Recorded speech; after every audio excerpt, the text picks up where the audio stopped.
Okay. That said, I would like to officially call to order the Tuesday, May 3rd, 2022 meeting of the Bolton Conservation Commission. And pursuant to the extension of Governor Baker's March 12th, 2020 order suspending certain provisions of the open meeting law, this public meeting of the Town of Bolton Conservation Commission is being conducted via remote participation. No in-person attendance of members of the public will be permitted, but the public can access this meeting while in progress by Zoom Video Communications, Inc. Members of the public attending this meeting virtually will be allowed to make comments if they wish to do so during the portion of the hearing designated for public comment by telephone, cell phone, or personal computer using Zoom. And just a reminder of our guidelines for participants, please use the chat or the raise hand function if you have a question for the board. And we're going to ask that everybody remains on mute until they've actually been called upon or addressed by the board. And any participants that are here via Zoom, if you could list your first and last name as your screen name, that would be appreciated. That said, by tradition, we will start with a roll call. I am Brian Barabee. Emily Winter. Laurie Stevenson. Bill Payne. Paul Bramwell. Okay. And Rebecca Lundvall. Perfect. Sorry. All right. First up this evening, the Bolton Conservation Commission will now open a public hearing under Mass General Law, Chapter 131, Section 40, and the Bolton Bylaw, Chapter 233, to discuss a request for determination of applicability for 711/713 Main Street. In situ architects proposing a two-story addition and renovations. Is the applicant or somebody representing the applicant here this evening? Yes, we have Tim Hess and Craig Bovard here, or Bovard, if I said that properly. Yes, that's correct. Thank you, Rebecca. Mr. Chairman and Rebecca, apologies, I was muted a moment ago. Yeah, Tim Hess for Studio and C2 Architects, and you just heard from Craig Bovard, the owner of the parcels and owner of the project. All right. So either Tim or Craig, do you want to walk us through what we're proposing here this evening, or the request? Happy to. Yes, thank you very much for the chance to do that. If I can share my screen. That would be fine, Rebecca, if you're fine with that. Yep, you should be able to. Great. So I'm going to refer to the materials in our application. So it should be at least a little bit familiar to you all. Skipping ahead past the sort of first 4 pages of text documents, we'll arrive at the plans. First of all, would an orientation be helpful? Is there anybody that's not familiar with the site and the buildings in question? Mr. Chair, for any members of the public, if they are present, it may be helpful just to reference where it is located. Yeah, we are at the corner of Main Street and Wattaquatic Hill Road, immediately to the east of the new Bolton Town Common. This is a small, old, non-conforming parcel with 3 existing non-conforming buildings. There is a 2-story mixed-use building on the southwestern corner. There is the kitchen sink candle company is a retail tenant on the first floor. There's professional office space leased to an attorney on the rear or north side of the first floor. And on the second floor, there is a residential rental apartment. To the rear or north of the parcel, there is an existing barn. And the subject of our conversation tonight is our proposed renovations to the 3rd building, street address 711 Main Street. So I'll just describe that we have, I believe we made a brief introduction of our sort of larger project to the commission a couple of months ago. And that work continues. And we're here now to discuss just the work on that we're calling phase one.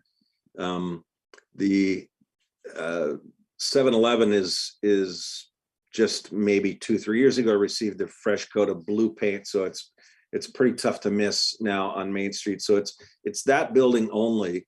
Our intent there will be before the the zoning board of appeals next week to seek permission to restore a commercial use there.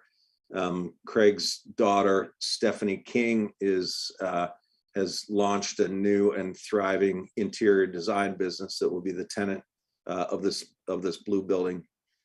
And in order to accommodate that, we have planned a comprehensive renovation, restoring many of the historic aspects of the building,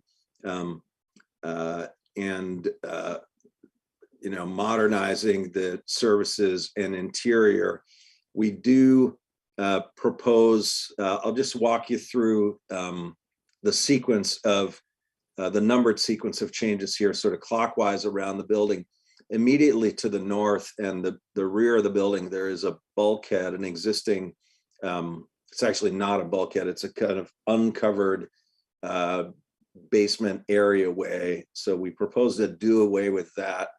Item number 2, I believe we're just pointing to rainwater conductors and gutters on the building. None are in place, and it's not apparent to me that there have ever been gutters on this building, but we're proposing to add gutters at all the low sides, at all the eaves, as a part of this project. The most visible, kind of significant, spatially significant part of the addition or renovation project will be this item number 3, where the building, if you regard the building's plan as roughly a square, and think of it in terms of quadrants, this northeast quadrant, I should say that the whole eastern side is 1 story. It's a sort of shallow pitch shed roof, and the side to the west is 2 stories with a traditional sort of relatively steep gable. So we're proposing here in this item 3 to add an L, or to add a second story that has a similar gable configuration, in this case oriented east-west. So that's, additional space would be built exactly over the footprint of the first floor, utilizing the same foundation and the structure beneath. Continuing on clockwise down here around 4:30, 5 o'clock, you see element number 2. We're proposing a rain garden here to just capture some of the rainwater from the roof and recharge into a bed here at the eastern boundary of the parcel. Element 5, there's an existing front porch that was added. I don't know when it was. It's present in some photographs that we think may be late 1960s or early 1970s, absent in some photographs prior to that, but I can't represent its construction date with any real specificity, but I can tell you that it's not well built. And so we propose simply to rebuild it more or less in kind. I think most lay people probably won't see a difference, but we're going to try to just do a better, sounder job with essentially the same configuration and same idea there. Although we will in this case be adding again a gutter on the eave side. Element number 2 again is another rain garden. In this case, it would occupy a kind of future, well, it's an existing courtyard, and the area where you see the text existing parking the parking will remain in use for the near term. Ultimately, with our sort of phase 2 or sort of whole larger project, that becomes a sort of pedestrian courtyard. And there's a rain garden in this southwest corner that would receive water discharge from a pretty large catchment area of the roof. It would be the west half of the gable pitch there at the existing 2-story portion. It would catch rainwater from a new shed addition, which is up at element number 4. This roughly replaces a former second floor balcony and kind of covered front porch area that was removed sometime in recent decades. And we propose to make a new addition in this position. As far as we understand, that previous balcony there had not been covered or certainly not enclosed.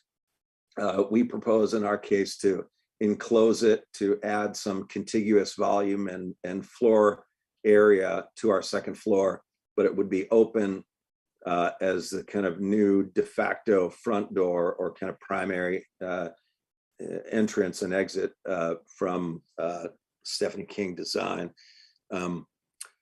So as you know, sort of working clockwise around the building, that's really it. So in terms of construction, the only addition to the footprint would be this element 4 moving out to the west. We don't do anything that moves us closer to the resource area, either resource area, really, whether you think of it as Great Brook and the riparian zone around that, or the wetlands just immediately to the north of that. So it's our hope that you will all agree that this work is minor in nature and will not have significant impact on resource area, and with sort of a modest set of mitigation measures such as siltation fence and straw wattles, that we can provide sufficient protection for the resource areas and proceed with this phase 1 work, and then move into certainly the scale of the larger project is far greater and I would even say ambitious in its sort of gestures toward the town common and some interventions that relate quite directly to the brook and wetlands area. But for this phase 1, we feel it's really a whole different animal and much more minor.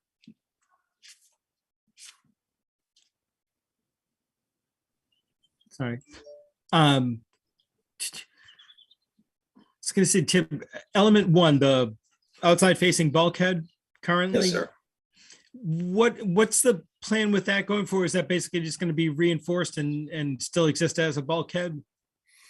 No, it's our intent to remove it. Okay. This provided some access to the basement. There's been it looked like there's been some erosion. I mean, it's such an old site and the building's been neglected for so long. There are cases immediately to the left of that. There was a small basement window that had, I don't know, 8 or 10 or 12 inches of essentially compost, kind of degrading leaf and other material. Yeah. Sort of grade has risen back there, and it's just not. It's not an important way to get in and out of the building for the proposed use. We're going to be, of course, we've got to meet new code. So what had been a very steep and narrow stair to the basement will now be, 36 inches wide with a 7-inch rise and 11-inch run. So the ease and facility for getting up and down inside the building will now offset any loss from that. We just don't need it. All right. I'm gonna open it up to questions from other commission members.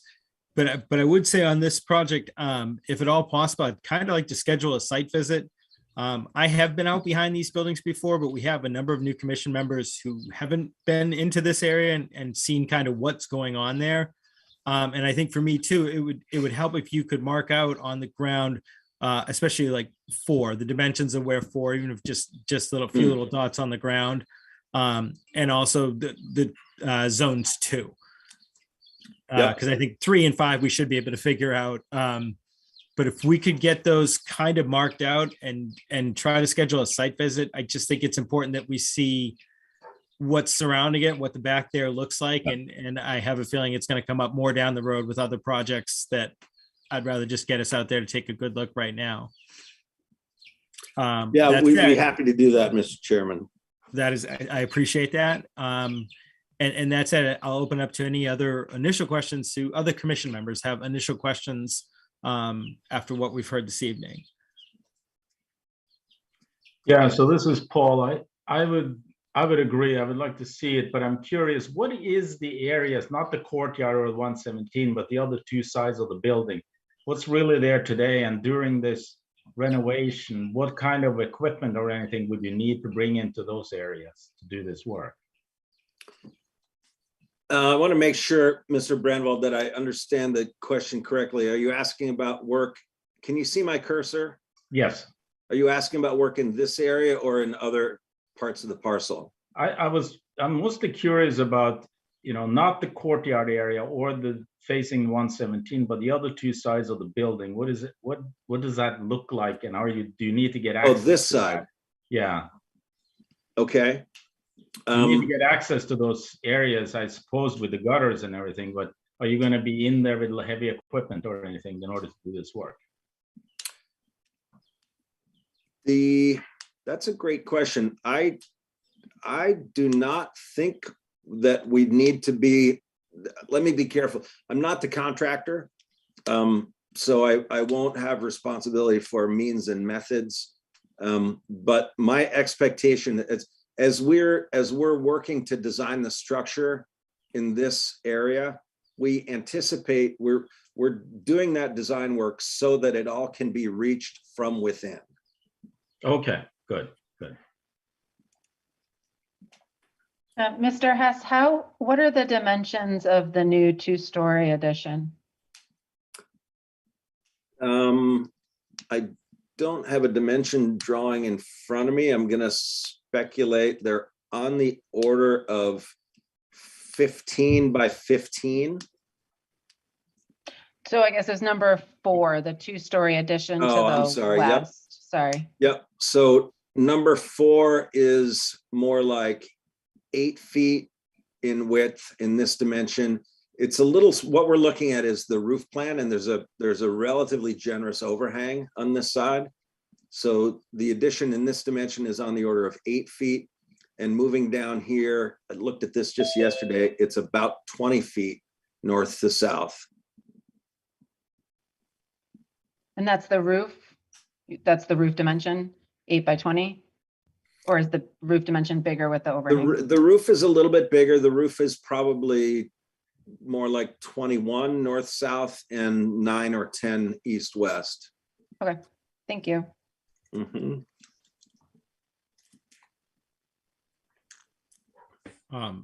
Other commission members have questions?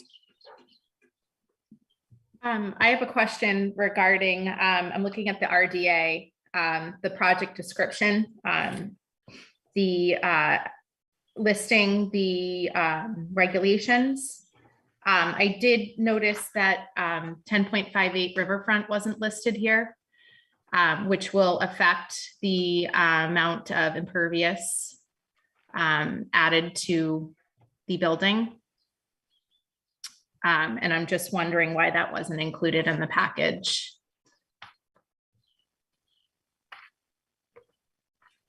So the whole site is in the riverfront area. Mm-hmm. So, 10.58 riverfront area wasn't listed as a regulation. Which area would you see as adding impervious? The item 4. So I'm not, item 3 is adding a second. We have a roof there currently, correct? Yes, ma'am. Yep. Okay, so adding, and I don't know if this is why Jillian was asking about the size, but just getting that square footage, that just needs to be calculated, because there are limitations to how much impervious can be on the entire site. I know, these are existing buildings, but I don't know if those calculations have been checked to see if that is within the allowed overall impervious surface in the riverfront area. Thank you for that reminder. Those have not been checked. I can tell you that it's interesting as it relates to phase 2. With phase 1, it would be our intent to keep things as simple as possible, keep this sort of courtyard area as is. In phase 2, this becomes a pea gravel zone and would become permeable.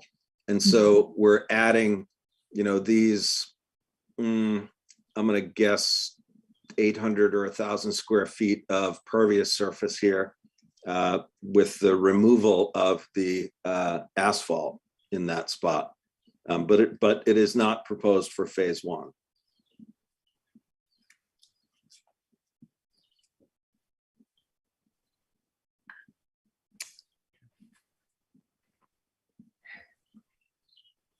Any additional questions from commission members? I think I just have a couple of comments, and these just kind of for input from the rest of the commission. Just thinking about where the roof runoff is directed. So once the gutter system is in place, I know a lot of it is being directed to the rain gardens, just verifying that it's being directed away from the wetlands. And then the second question I have is, I'm assuming there are plantings in the rain gardens. And if there are, could we request native plantings in those? Thank you. Yes, we can provide a plant list. We have not included that in this application, but we have reviewed some of those things with Craig, and that's our intent, and he has approved those things. So yeah, that's consistent with where we're headed. But depending on when we are able to schedule this site visit, what we do is try to have that prepared either by that time or even prior to that time.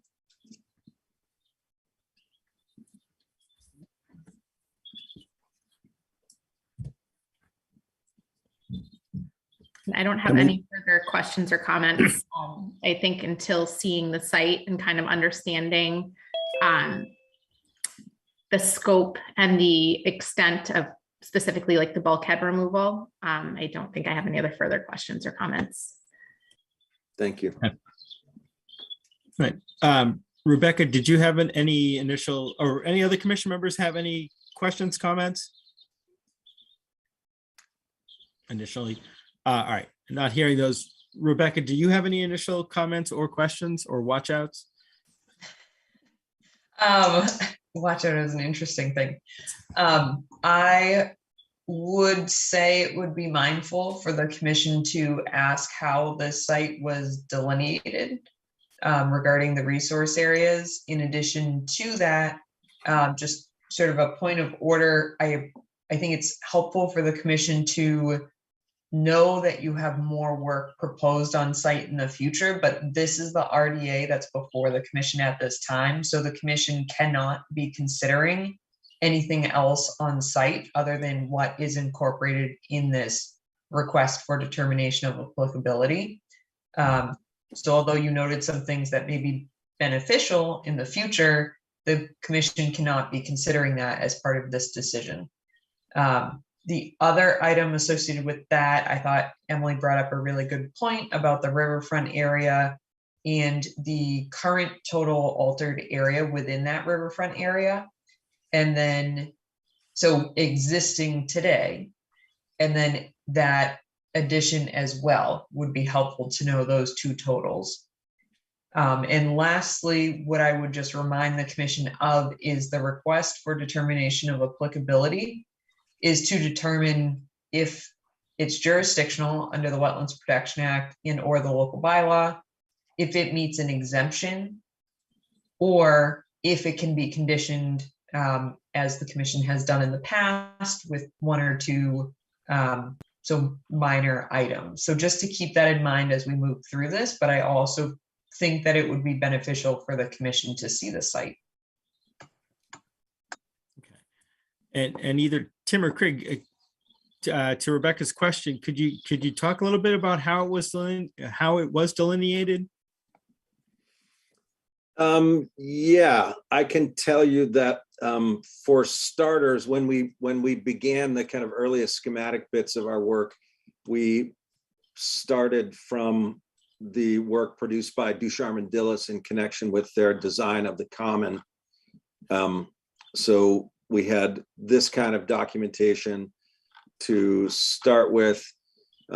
We, some months back, hired the team at Stamsky and McNary. Let me try to find their plan. So they produced a survey of our parcel proper. Apologies for my scrolling snafus here. They produced this survey and flagged the wetlands back here and provided this documentation and this documentation. So those are the data points that we're operating from. Okay. Brian, Go I ahead, think Rebecca. I think it would be extremely helpful if the commission could have the wetland scientist present, so that if the commission has questions about the wetland delineation, I'm not saying there will be, but if there are, it would be extremely beneficial for them to be present, if at all possible, when the commission does do the site visit, just so that we know how the mean annual high water line for the perennial stream was delineated, and then the border of vegetated wetlands as well. On site, I know there was information submitted as to how the wetland was delineated. It was more just so that we have it as part of the minutes while I was posing that question, but certainly helpful to have that expert present in the field with the commission. Having been on site visits with the experts, you are correct. That generally saves a lot of time and questions. So Tim and Craig, if at all possible, hopefully we'll be scheduling a site visit before our next meeting. But if at all possible, if we can have one of the wetland scientists that actually produce these plans available for that site visit, that would be ideal. Are the wetlands currently flagged based on this plan? They are, yes. One of the things that struck us that is just sort of noteworthy. You will all probably remember that in an area back here north of the barn, there is this kind of reconstructed or wetland replication area. And it's not radically different, but it does not track all that closely with the area where our scientist identified the wetlands that he was able to observe on site. That I believe, and I should point out to you that we actually have a number of new commission members since the town common was done. So some may not be familiar with that old replication area, but we can definitely take a look and we can talk about that as well when we get out into the field. Yeah. I guess what interested me just as a layperson or not a wetland scientist. It's one thing to say you're reconstructing a wetlands, but it's apparently not that easy to do it. No, and that area was quite choked with invasives and had other issues as well. But again, I believe as well, there was an amendment to that to allow for reconstruction and the inclusion of an attempt at controlling the knotweed, obviously, which has on the abutting property, on your property, and up and down the areas adjacent to the town common along the brook there is prolific knotweed. So clearly there was a battle with trying to keep that at bay along with restoring the wetland. So I do know that was an implication on that also. But you are correct. I don't think that it tracks exactly because of that as well. So the knotweed has an influence, kind of dries up. Is that? No, that's not what I'm saying. What I'm saying is I don't know the ecological impacts that knotweed would have on the replication area. What I'm saying is during the time that permit was being carried out, I came on the back end of that when I started work here, and the area was not completed in full. It was a portion of it, and then the other effort went to controlling the knotweed, because had that not occurred, it would have been overgrown through that resource area anyway. So that was the discussion the commission at that time had with the Conservation Trust, who owned the land at the time, and that was the amendment that was done.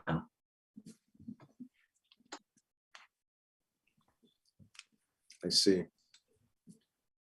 all right. All of that said, are there any members of the public here tonight to comment on this? I'm not seeing any. Again, you can raise your hand or use the chat function, but I am also not seeing anyone. Mr. Chair, if I may, one other thing that I should introduce. I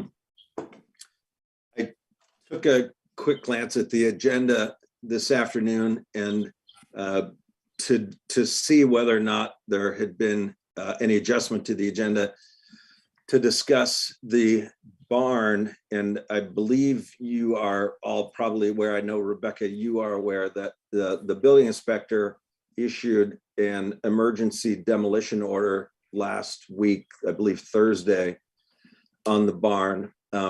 So if the commission is able to consider that issue this evening, it would also be helpful and advantageous to our project. We understand that we're going to be obliged to bring that barn down in pretty short order.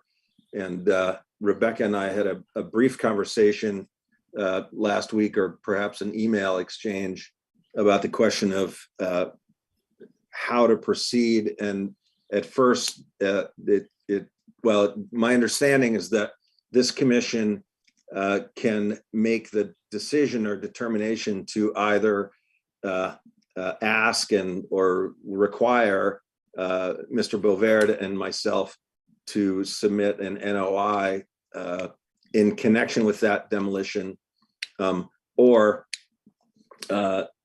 issue something that I believe is called an emergency certification. I should say I also had, I'm going to forget her name, but I had a brief conversation with the wetland circuit rider for Central Mass, and she explained that that would really be up to this committee's discretion, that the emergency certification was not automatically triggered by the inspector's emergency demo order, but the commission would be enabled to make that decision because of that order. So if that's something you all can entertain tonight, I know you have other agenda items. But we are going to be under some obligation to act quickly on that. And I wonder if that's something you might give some time to now. Mr. Chair, just one Please. point of clarification. What Tim said is true regarding the phone call prior to any issuance from the building inspector. And also I did receive a letter on Monday is when I got the letter, and our agendas are posted the Thursday prior. So that is why it was not included on this agenda this evening. Right. I'm trying to think what we've done in the past. When we issue an emergency certification, and usually this is something that Rebecca has had to issue because we weren't available for whatever reason. Do we condition it at all? I mean, is it a set? I'm just not as familiar with them. And I'm not sure if any commission members are that I possibly should be. I can understand why we would. I completely understand why we would possibly do it in this case. I'm just not sure if we condition it, like what we would normally attach to that. Am I making sense, Rebecca? Yes, absolutely. And Mr. Chair, there to the commission, there are a couple recent circumstances that I've either been on the tail end of when I first started here or during my time in town, where the commission has issued these emergency certifications. Typically they occur when something fails during a state of emergency, weather-related weather event, or other related state of emergency that's declared. There was one that we issued because similar to this, where the inspector issued an emergency demolition was necessary. It was not over a resource area. It was adjacent to a resource area, being the adjacent upland resource area, and on the outer portion of that within an existing footprint. Then there was one issued where the whole house was actually over the perennial stream, which some of you may recall. But that was not, that still required a notice of intent for the removal. There was immediate work that had to be done to stabilize, because the way it was being demolished was through a controlled burn, so that the commission allowed for that to be addressed under that. The full removal was not under the emergency, it was under notice of intent. And that was where it was directly over a resource area. So those are the circumstances. The commission has issued it, like I said, to replace crossings when they've failed for individuals' driveways during storm events. But typically the commission doesn't issue them where it's over resource area because of the extent of conditioning that needs to take place. But that, again, like Tim said, he did reach out to Mia McDonald of the DEP Central Regional Office circuit rider, and she informed him of exactly what he just relayed, that it's up to the Conservation Commission. To be clear, she is the authority over, or one of the individuals who can relay information and review some of these permits associated with the Wetlands Protection Act. She does not review it related to our local wetland bylaw. So that's something else to keep in mind as well. But typically the commission does approach issuing permits in a similar fashion.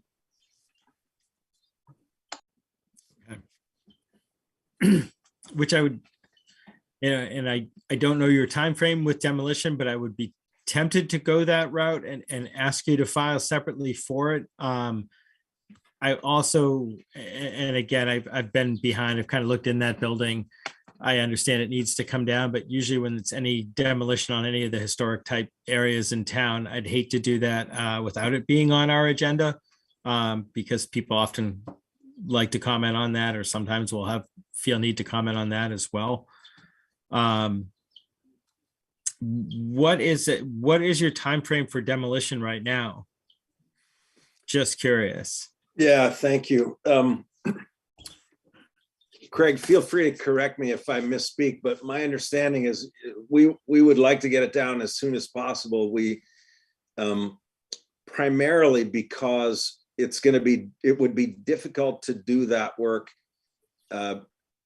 if we've completed it. A simpler way to say it is it complicates our work on this 7-Eleven building. We'd really like to have that down, cleaned up and out of the way before we do 7-Eleven. And we're very, we're preparing construction documents for that. We're completing the engineering and architectural work. If there were some other way to get to the barn, I don't think we'd feel any special urgency about bringing it down, but it does kind of stop up the works for us at 7-Eleven, which we are very eager to do. Craig, if you want to amplify or correct that, please do. No, Tim, thank you. I agree with what you said. I mean, the reality is that if you look at that barn, half of the barn has already fallen down into the resource area. Yeah. And you have the only thing that's holding that barn up, there are two metal rod systems with turnbuckles that are bolted left and right as you look at it from Main Street. That's what's holding it up. This thing's going to fall down, and it really is a hazard. So from a public safety standpoint, not that anybody's going to go in there, but kids could go in there. Who knows what, might happen. And it really has to come down. It will come down eventually. I don't know when, but it's really a hazard.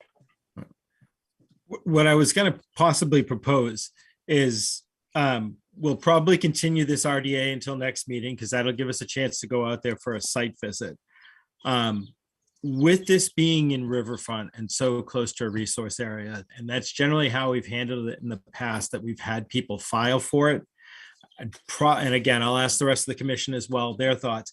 I'd probably ask you to file for it.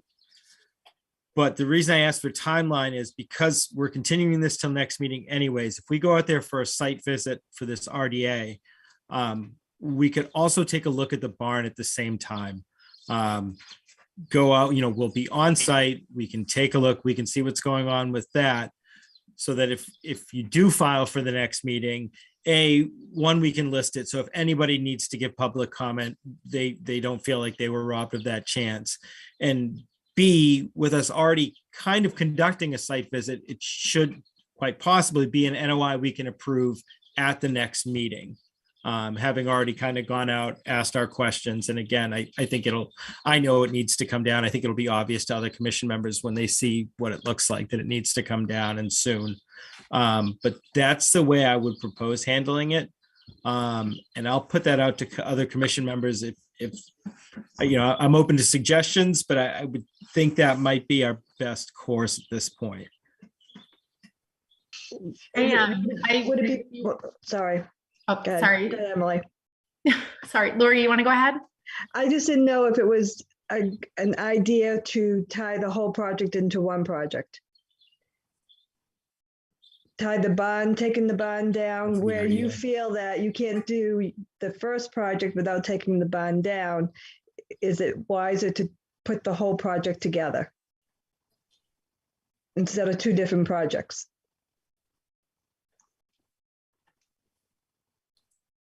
I liked the idea of filing a notice of intent for this as a separate, and I would like to kind of understand what the demo method is.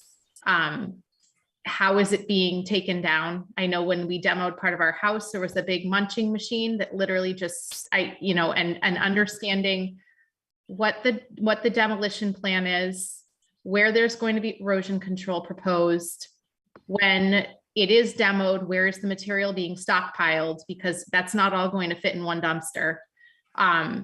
and I really think those details need to be worked out before we can go ahead and say, yeah, go for it, take it down, especially with the stream running underneath. I do not deny that that building needs to come down. I don't think it needs to come down tomorrow. It's been there since we moved to town 10 years ago. I don't think 2 more weeks is going to collapse. But I really think it's important for the commission to understand all of those details, just so that the resource areas are protected. Not denying it needs to come down. I don't think there's any reason to say no, but I think we really need to understand how that's going to happen and how we can best protect the wetlands and the stream.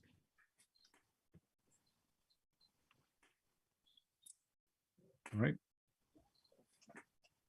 Other comments from members of the commission?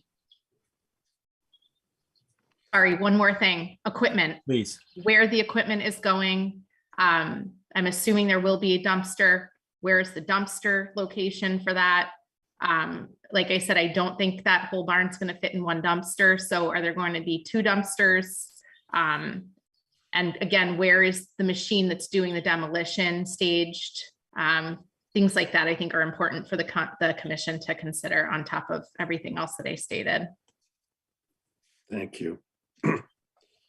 Mr. Chair, may I ask, as a point of order, a hypothetical, in a condition, in a circumstance in which the commission would make a choice to issue an emergency certification, would it be within the commission's purview to simply specify those things? For example, to say, okay, the excavating machine will be located in the area identified as courtyard. There will be 4 dumpsters and no more.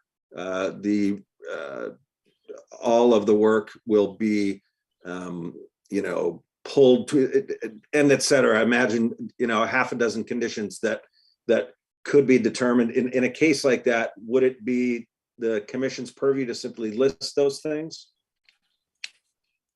To say, I'm going to ask for Rebecca's thoughts on that. I would think possibly so, to a certain extent. We can do a quick down and dirty on certain conditions, but I also think those emergency certifications we should reserve for actual emergencies. Again, it's when the road fails or when something, I understand this is a safety issue, but again, I think this can wait 2 weeks.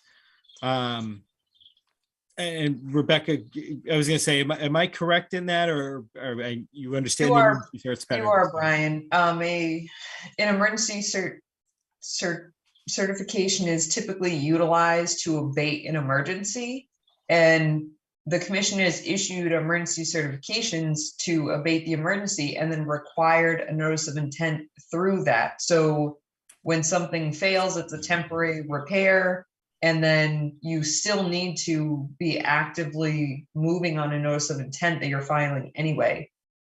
So the commission would need to understand whether or not this falls to that. And it sounds like you're leaning towards it's not, but I do want to go back to what Lori stated regarding covering this under notice of intent.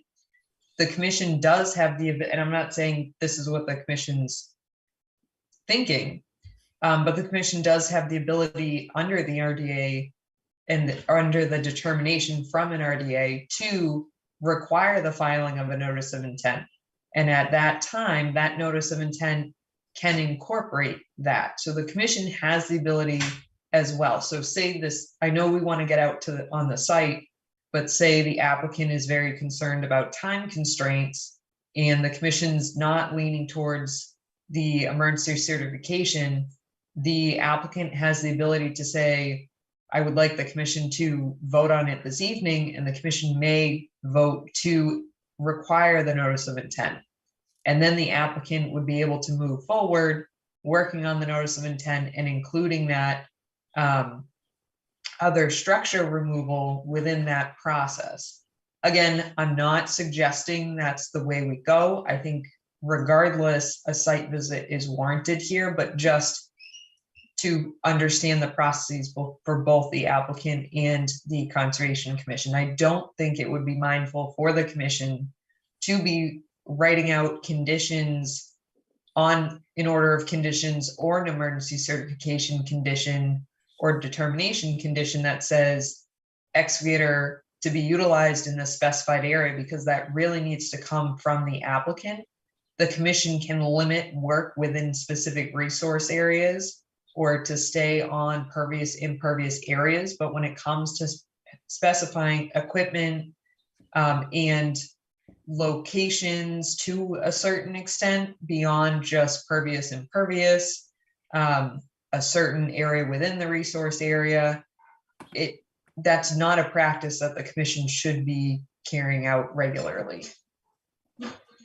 I would like to just note to Rebecca's point, there are a lot of site logistics that need to be worked out for this demolition. And I don't think it's as simple as conditioning. In that courtyard area, I don't even know if a 20-yard dumpster would fit there. So then if the 20-yard dumpster is slated to go there, where is the machine? And if it's not slated to go there, then it's potentially on town property, which may need review by the town. So I really think it's in the applicant's best interest to work out all the site logistics over the next week or so and figure out where everything's going. And again, if there is a dumpster on, like, say, the access road to the town common, how is the material getting from the barn to the dumpster? So kind of figuring out all of those site logistics, and then the commission can ensure that the resource areas are being protected as that's being worked out as well. I think that is a very important process that needs to be worked out before this barn can come down.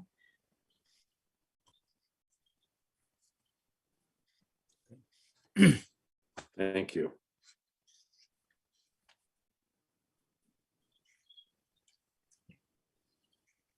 So, Tim and Craig, for that matter,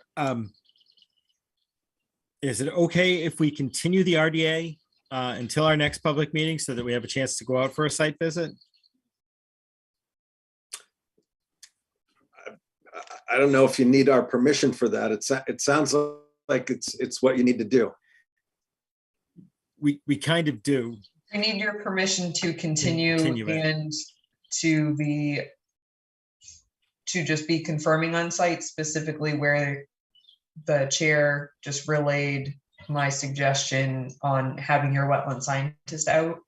So that would be coordinated with your representatives as well. But as part of the public meeting process, we need your approval to continue the public hearing. Yeah, I think we grant you that approval. Okay. You have my approval on that. Appreciate that. And then I guess it's sounding like, if at all possible, if you want to file an NOI for the demolition, it's probably the best bet. It's generally what we've required in the past. As Rebecca said, even when we've done emergency certifications, usually as part of it, we made it be followed up by an NOI. But this one, we'd probably like to see the details in advance. All right. And so with that said, I'd like to make a motion that we continue the public hearing for 711 Main Street until our next public meeting. Rebecca, correct me if I'm wrong, Tuesday, May 17th at 7 o'clock. All right. Do I hear a second for continuing? Second. All right. All those in favor, starting with Emily, Aye. Lori, Aye. Bill, Aye. Paul, Aye. Jillian, Aye. and Rebecca, I am an aye as well.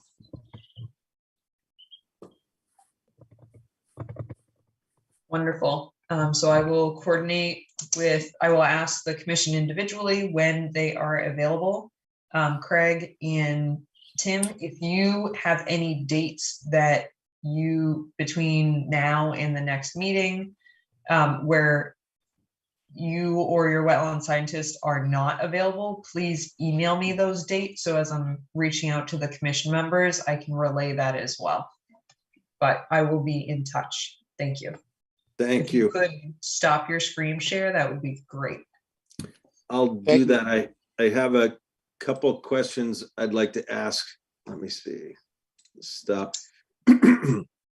First of all, Thank you, Mr. Chair and Well, Commissioners. before you get Rebecca. too deep into your questions, I will say we just continued your hearing.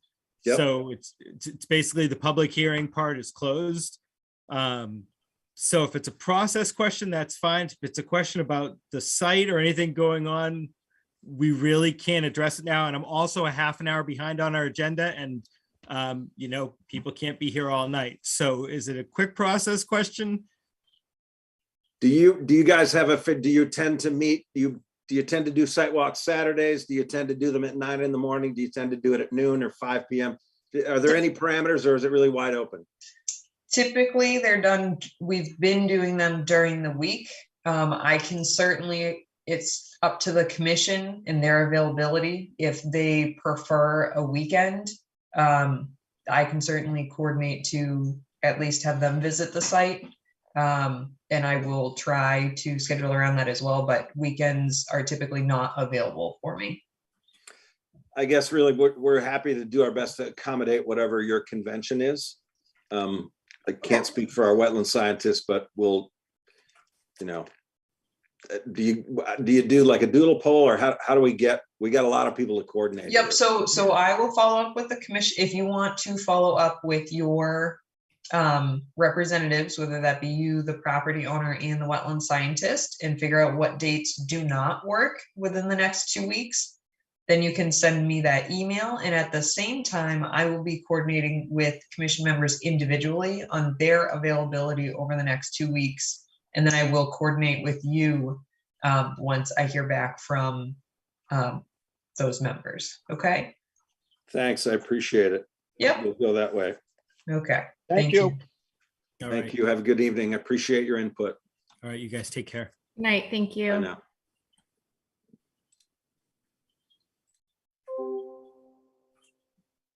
Okay, Rebecca, are you ready for us to continue? Okay. So the Bolton Conservation Commission will now continue the public hearing under Mass General Law, Chapter 131, Section 40, and the Bolton Bylaw, Chapter 233, to consider an abbreviated notice of resource area delineation for 580 Main Street. I see Tom is here representing. Do you want to give us a brief update? Or I was going to say, I asked this. Either way, I Brian, should that's point fine. out to the public or anybody else. Sadly, I was not at last meeting, so I did miss last meeting. So I'm not sure exactly where you guys had left it. Yep. So at the last meeting, there were several questions just based on soils, and the commission voted to have another site walk, which was conducted today. And I think we were able to clear up a lot of those questions out in the field. And that again leads us to tonight's meeting, where I will answer any further questions regarding the delineation, any sections on the property that I can answer any further questions for. I'm more than open to. Okay. I was able to go out on the site walk today. I would open up to commission members. Any commission members have any questions based off whatever they had asked last time or what they saw today? Yeah, Brian, I still had one question that we started talking about it, but we couldn't talk about it till this evening. And it was in regards to the back pond in the stream. And I'm really not sure how we handle the beaver dam and the beaver pond itself, because it is a dynamic thing. There was no beaver pond 50 years ago, probably there was one 10 years ago. The beavers are gone now. And I don't know what it'll look like in 10 years from now. So I'm really conflicted as to how we handle that wetland area that's out by the stream.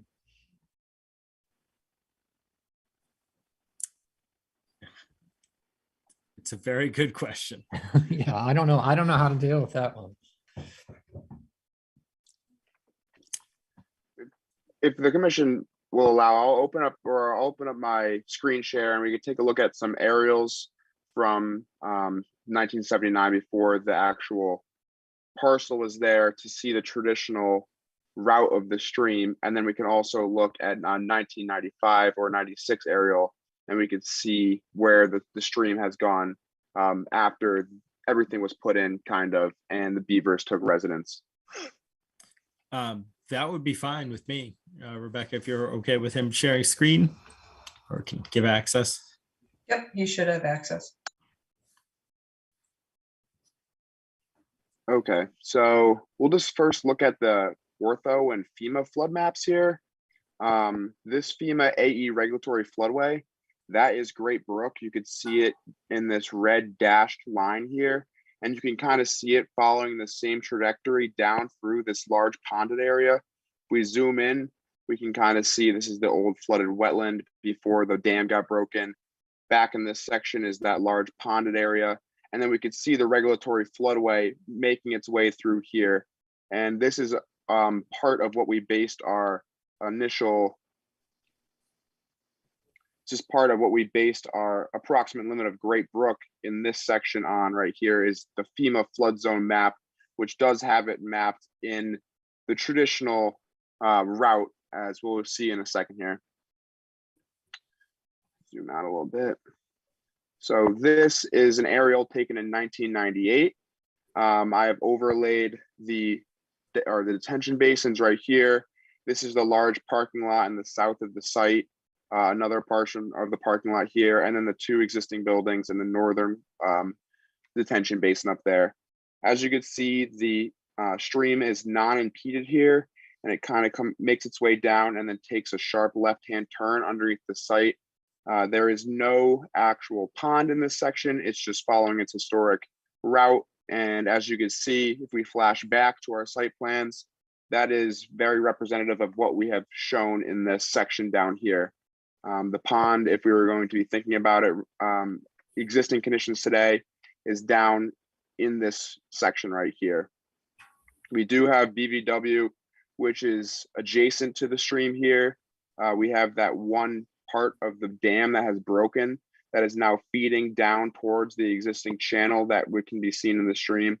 The majority of the channel on the far side, where the steep bank up towards the large white pines on the far side bank, that can still be seen, and the grade in this section is slightly higher. So all the water that's coming out from the broken section of the dam is actually just funneling down to this actual channel section, which is very representative of the old aerial here. This right here is an aerial taken in 1995. You can see that the pond hasn't formed yet, but we do have this bordering vegetated wetland outside of the detention basin here. And we have the stream in a straight path without the ponded features. It looks like there is something as far as wetlands and a small and you know, beginning at least of a pond there.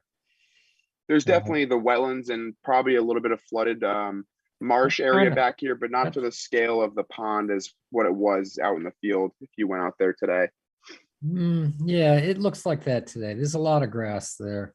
I mean, where that goose was standing was all pretty much all grass. Mm-hmm.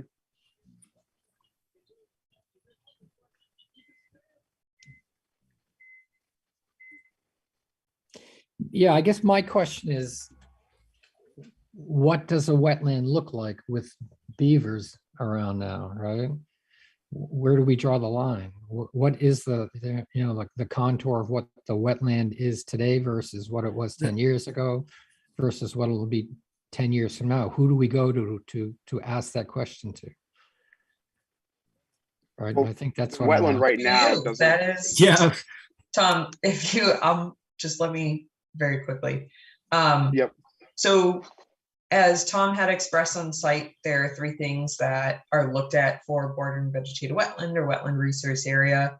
The perennial stream is another story, looking at mean annual high water line, bank, and then bordering vegetated wetlands associated with that, where there's a channel, not a channel. Sometimes you can look at the sediments or material along the bottom of the channel to help define that as well. I think Bill brings up a really good point though about here's this perennial stream that was flooded into a beaver pond. Maybe the stream's channel has expanded or not. Tom's expressed what his justification is for placing it there. If the commission has further questions on that, that's certainly fine to review as well. But the note about, well, when wetlands change, who do we go to? So that's part of the commission's job. And that's why an order of conditions is only good for 3 years. Same thing with the ANRAD, which is what is being reviewed today. And the reason why it's being done is because it has not been done for a significant amount of time. And then it's good for 3 years once the ORAD's issued. So with that, the commission has the ability to understand what is on site today, whether there's surface water there or not. It's still a bordering vegetated wetland. That perennial stream is still feeding that bordering vegetated wetland area. The other point to make as well, Bill was talking about what existed then versus what exists today. Obviously, this site had some fill material brought in, some I think is a relative term, but also we talk about, and it was in the DEP comments, which I am going to bring up right now, if I may, Mr. Chair. Please, yes.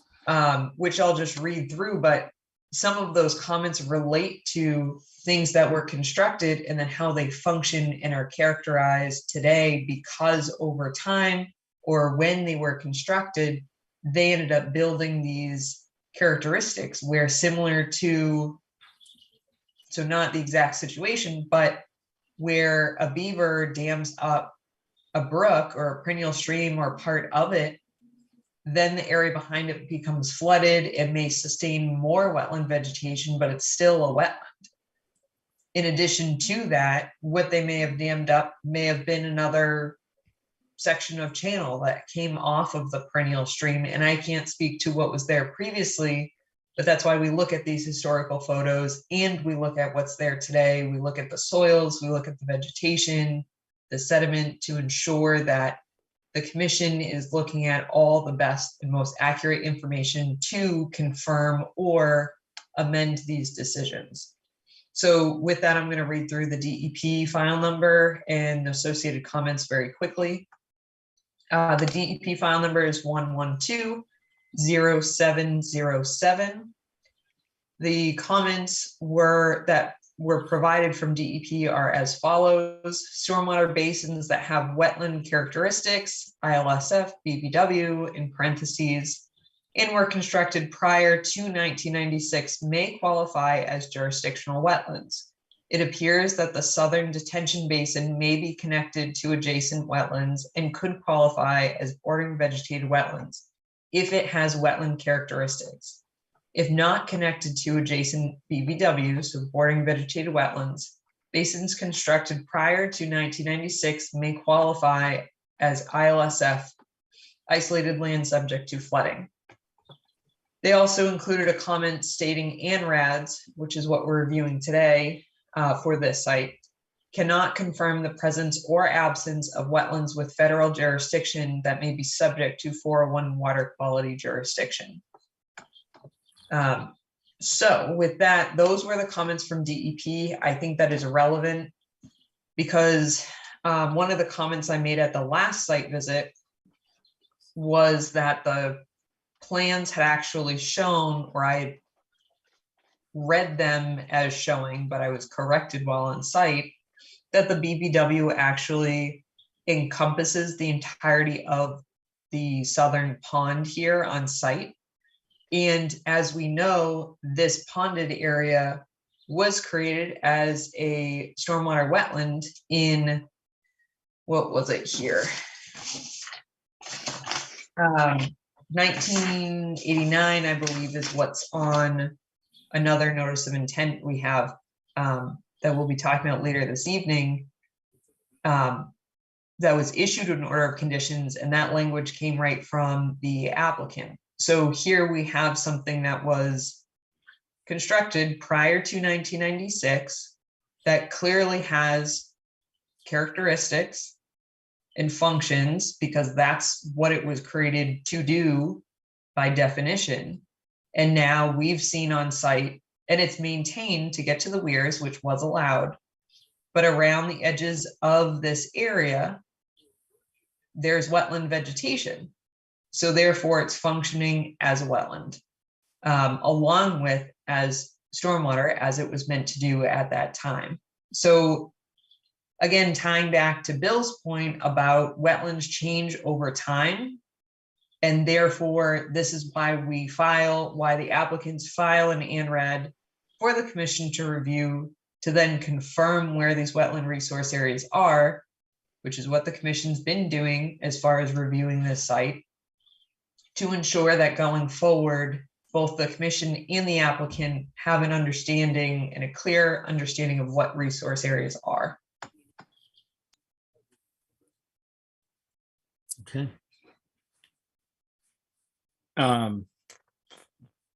To Rebecca's point, and again, I'll open up to other commission members for their thoughts as well, but I can see some of the smaller ponds or areas being considered as isolated lands subject to flooding.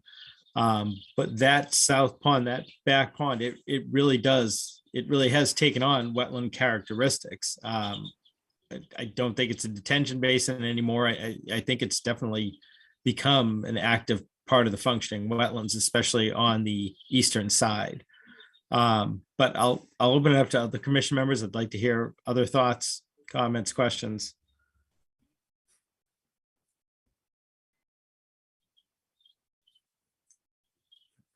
Just gonna say, or if there are none. Are there any members of the public here tonight to comment on this?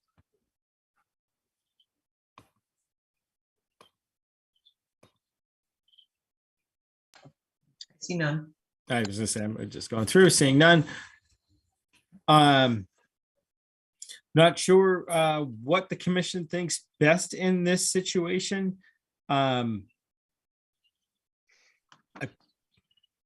I kind of would like to see that back on the southern pond represented more as wetland, actually. For this ANRAD, just in my opinion, how it was flagged, I agree with most of the flagging. I just think the characteristics of that area have changed, and I think any ANRAD that we're issuing today should really reflect how it stands today.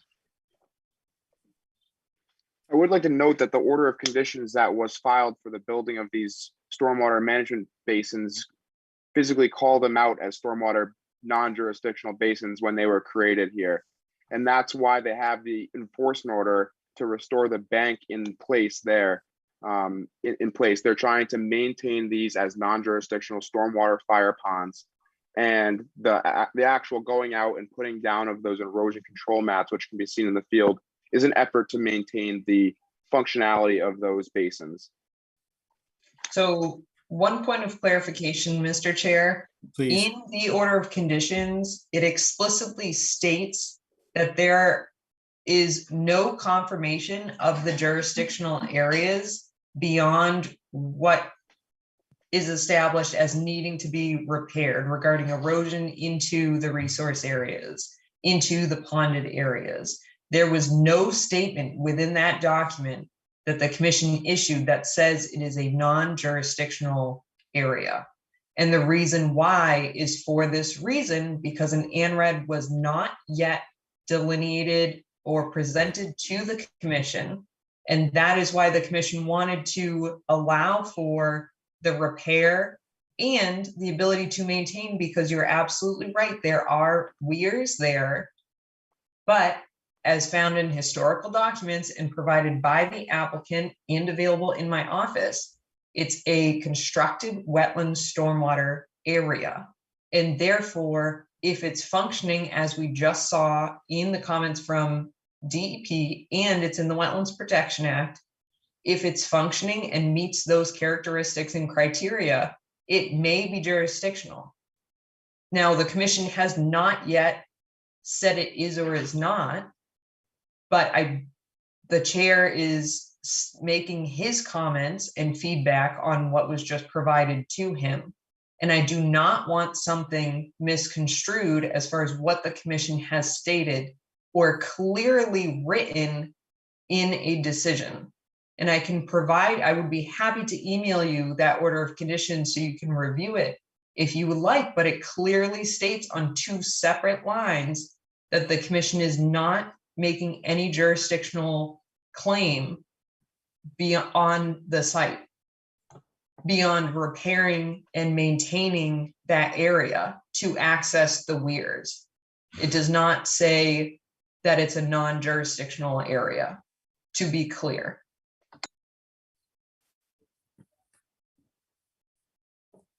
Okay.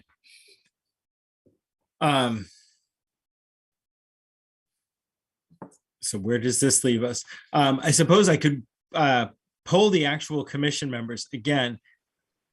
I just think from what I've read and what I've seen in the field that it is currently active functioning wetland. And we, in my opinion, we should probably treat it as such. And I'd like to see it treated as such on an ANRAD. But again, that's just my opinion. Rebecca, can I just ask you, almost parliamentary procedure, would it make sense to poll the commission, their thoughts on that one area? I mean, you can poll the commission because it would essentially require a revision of the plans. So I think you'd be polling the commission to see if they would be requesting that revision. Yes. Okay. Brian? If that, go ahead. I'm Emily. sorry, could I just, Rebecca, could you share the DEP comments? Do you happen to have those handy? Yeah, I can just. Okay, would you mind just sharing those with us? Or reading them, whatever works best. All right, can everybody see those? Yes, well, I can.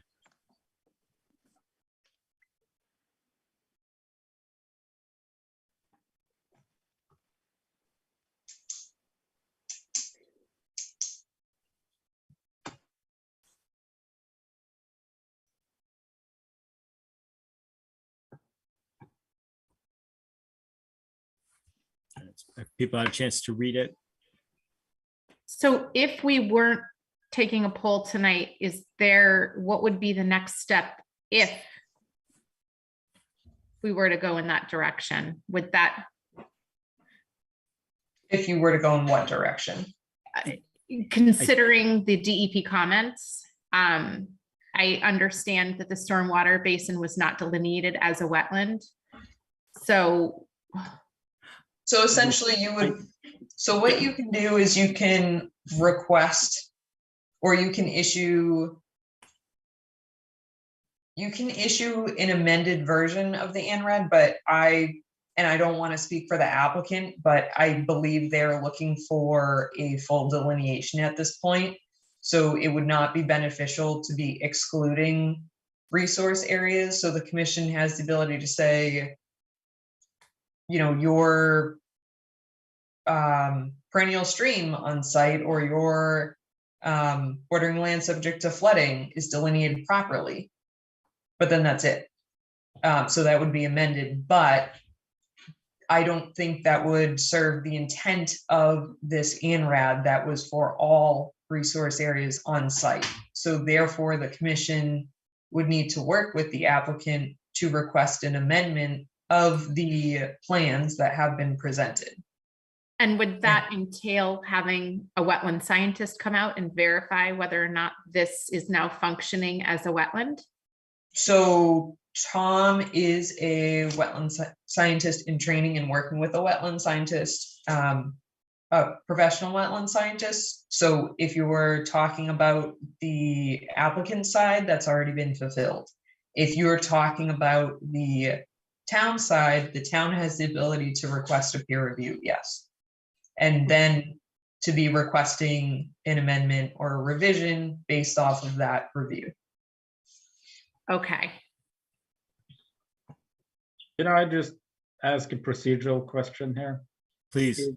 Does this, if we require or request this to be part or be a wetlands resource, does that change the border for the resource area? Is that the end result here? So it changes the jurisdictional area of the commission. So it would increase basically the resource areas on site.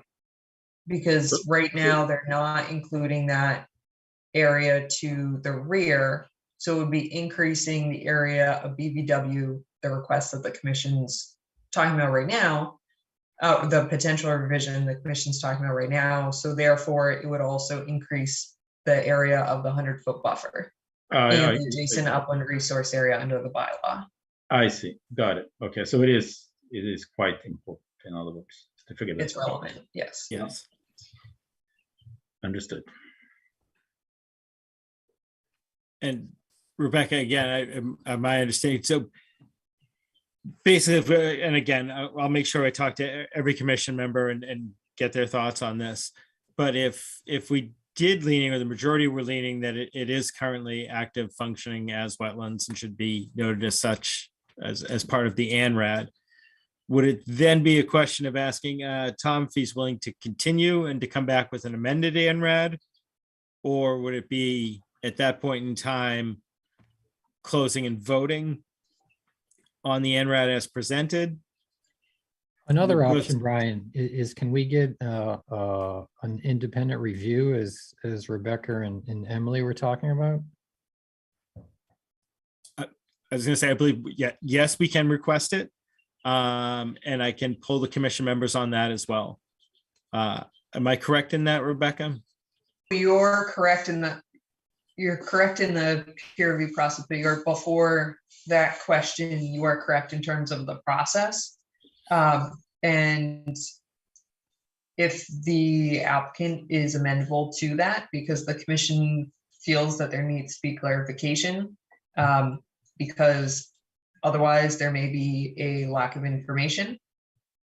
That is something that the commission is able to ask a continuance based on. It's very clear what you have to, it's clear one of the items that the commission is looking for clarification on. But if you are requesting that continuation, you need to be very clear. If you are requesting a peer review of the entirety of the site and all resource areas on the site, or this one specific location. So if there are other areas that need clarification or are of concern, I know Emily had inquired at the last meeting, she couldn't make to the site visit today, about the areas where BBW was delineated, but then there was a buffer, I'll call it, of invasive species between that and the upland area. And therefore it wouldn't meet the criteria for an obligate vegetative species or a fact wet species being predominantly in that area or being the dominant vegetated cover, which would therefore influence the wetland resource area delineation, or might and may not. So just being cognizant of other things on site, if the commission is asking for that continuation, just making sure that you're incorporating that. But so yes, you are correct. You can either request the continuation, request revisions, or you can request a peer review if necessary, or it may be to close on the issue. Okay. Commission members, which way I know which way we leaning up, just want to get a consensus. It sounds like a few of us at least think it's active functioning as wetlands and would like to either get a peer review or an amended ANRAD. I just want to see if that's the majority. So just a question, if you think the ANRAD as it stands should be amended, and or if you think it would be beneficial for us to get a peer review of this site, because it is a very large site and we are dealing with some relatively big questions.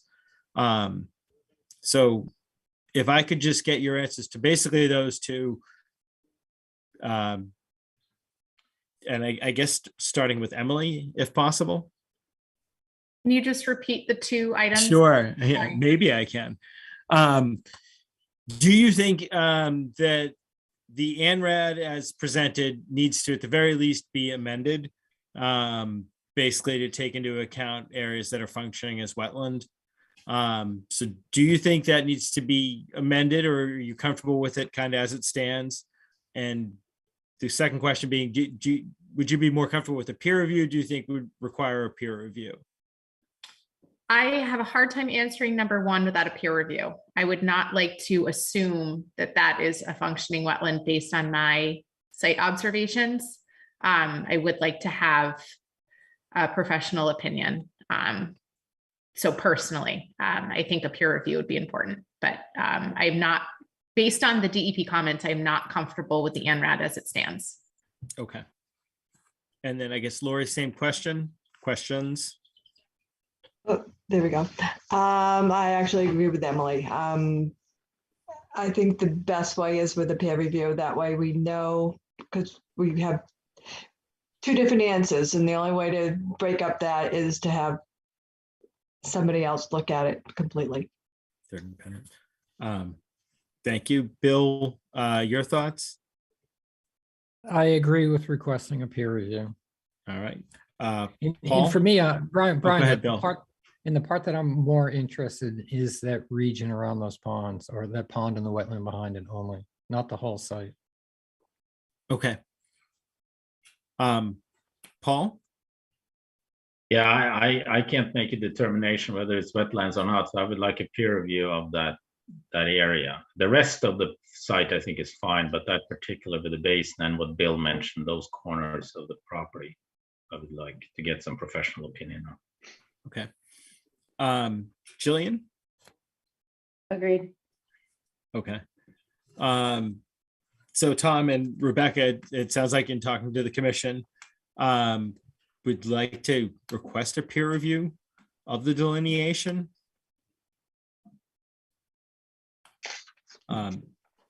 Is that just going to encompass the ponds, or is it going to be the entire site? Because it didn't seem like there was very many questions regarding the rest of the delineation aside from the southern detention basin down there. I would be comfortable if it was just that, oh God, what am I saying? Southeast corner, that whole detention basin as it connects into the wetlands. I'd be comfortable if it was just that, but I would also like to hear their thoughts on the other two detention ponds, which again, I believe are going to be isolated land subject to flooding, but if we're going to have a peer reviewer go out, I'd like to hear their thoughts on those as well. But go ahead. I'd Emily. like to also see the southwest that Rebecca mentioned before, that I did look at the first site visit, that is overrun with invasive species.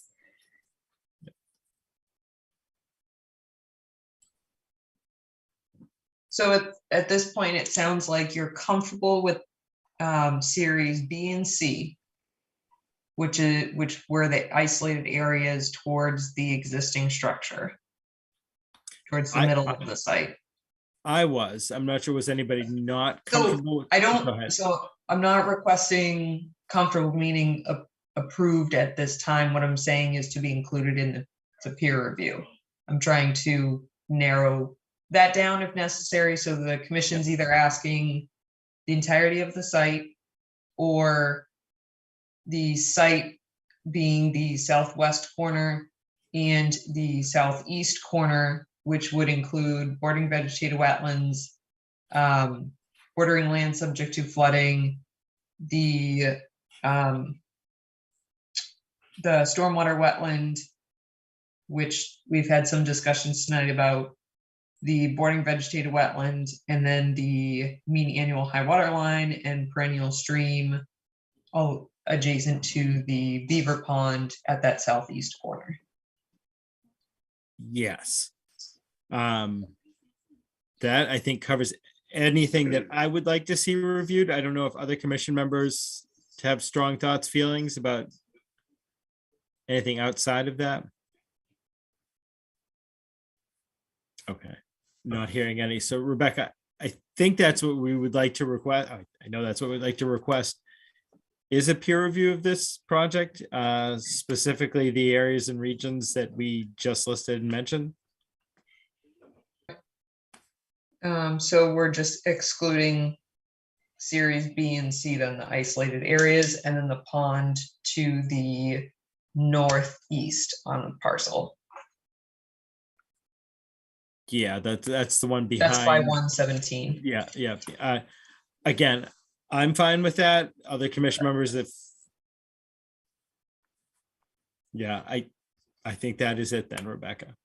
Okay.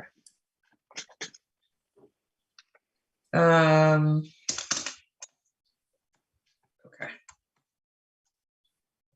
I think you should ask the applicant's representative if they are amenable to that. Yeah, Tom, if at all possible, I think we would like to request a peer review of those specific sites and areas, and as such, continue this until our next meeting or until we've had a chance to hear back from the peer reviewer. Okay, yeah, we can continue this to the next hearing. Okay. The second thing the commission needs to do is to make a vote to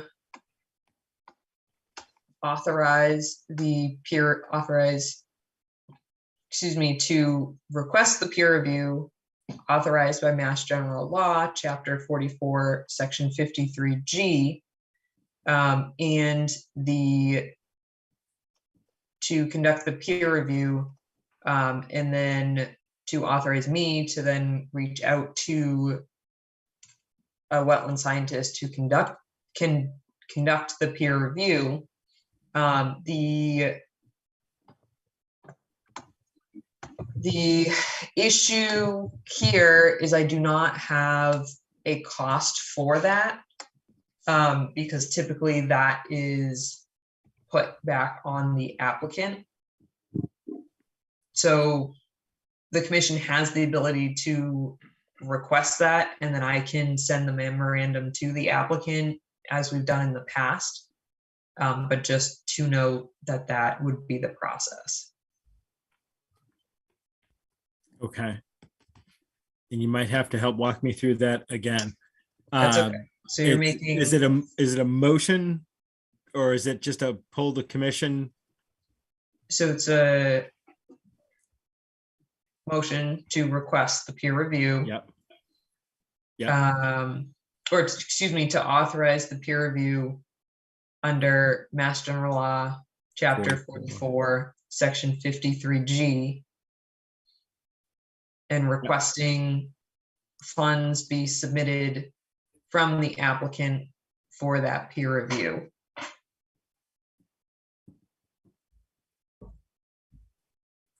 All right. And then the second portion of that, is then to authorize me to, one, coordinate that effort, but also to reach out to a wetland scientist to then contract a wetland scientist for that peer review. And you think I can remember this? I would have had this drafted for you had this. I am sorry. No, I 100%. I do all right. apologize. That's perfect. You're perfectly fine. So I'd like to make a motion that the Conservation Commission authorizes under Mass General Law, Chapter 44, Section 53G, the use of a peer reviewer for 580 Main Street, and that we also authorize the town's conservation agent, Rebecca Longval, to coordinate the hiring of a peer reviewer, and also that the funds for said peer review to be submitted back to the applicant. Do I hear, am I missing something in that? Go ahead. The one thing, I mean, unless you want that vote to stand, I would amend it to, and you can even just state, because it'll be in the minutes, the areas referenced this evening, so that it's specified this evening versus the entirety of the site, unless you're asking for the entirety of the site. Yes, so that motion amended to cover the areas previously discussed at this evening's public hearing. Do I hear a second for all of that? Second. All right. All those in favor, starting with Emily, Aye. Lori, Aye. Bill, Aye. Paul, Aye. Jillian, Aye. and Rebecca, I'm an I as well. Okay. I'd like to make a motion that we continue the public hearing for an abbreviated notice of resource area delineation for 580 Main Street until our next public hearing, Tuesday, May 17th at 7:15 p.m. Yep. Do I hear a second for that? Second. All those in favor, Emily, Aye. Lori, Bill, Aye. Paul, Aye. Jillian, Aye. and Rebecca, I'm an I as well. Thank you, and I will be in coordination with work correspondence with you, Tom, and your client regarding the peer review. Okay. Sounds good. Okay. Thank you. Thanks, Tom. Okay, Rebecca, are you good to continue? All right, so at this point, the Bolton Conservation Commission will now open a public hearing under Mass General Law, Chapter 131, Section 40, and the Bolton Bylaw, Chapter 233, to consider a notice of intent for the Vaughan Hills Conservation Area regarding the replacement of footbridges. Rebecca, is the applicant or someone representing the applicant here this evening? We are the applicant, Brian. And On behalf as a representative of the applicant, would you like to give us a rundown of the project? Quick. Sure. So as you might recall, we have a wonderful group of Trails Committee members who regularly maintain our trails. Part of that Trails Committee group, there is a special interest specific to equestrian use, which had basically inspired this concept of updating our crossings, which most of the ones you'll hear about this evening do certainly need updating and replacing, or at least repairing significantly. So it's very relevant, and therefore the commission during the meeting a few months ago now had authorized me to work with our volunteers to coordinate and submit the notice of intent for the trail crossings. The notices of intent were submitted to in the specifying the location. So we actually have 3 properties this evening, but I'm focusing on Vaughan Hill right now. And with that, it was submitted to allow for the commission to weigh in on materials to be used, since it is going on the conservation land parcel. And we want to be sure that we are very clear on what's being installed where. The crossings that are proposed, I'm going to share my screen if it will let me. It was working earlier. Okay. Can everybody see this? Yes? Yes, I can. Okay, thank you. So this special interest group had proposed some pilot bridges versus proposing to do all of them. This was also, as you may recall, a Mass Trails grant application. I have yet to receive an update on that, but hopefully we have received funding or will be receiving funding for this. As you can see on the Vaughan Hills Conservation Area, there are multiple crossings that are proposed to be either replaced or significantly repaired. Please ignore the image to the right of your screen at the moment. That is on one of the other properties we'll talk about later this evening. So here you have a wonderful map that one of our volunteers had created, and she was the individual who did all the research behind this. So I'd be remiss without saying Cynthia Ayotte had actually put all of this together and went out to all of these sites. Some of these areas span wetlands, some of them span perennial streams. There are a couple in particular that are unsafe or unstable to be crossing and need to be leveled or repaired or replaced. So the ask this evening is the proposed replacement is actually something that's for all of the crossings that we'll talk about this evening are proposed to be able to sustain equestrian crossings. The reason why that particular material was not included in the notice of intent was again because some of these areas may not be able to support that use. And we want to be sure that we're providing connectivity to areas that equestrians and even individuals who may need more wider trails or a different material on the trail to traverse easier, to be able to create a loop or a point of interest to ensure that we're really making the best out of these improvements.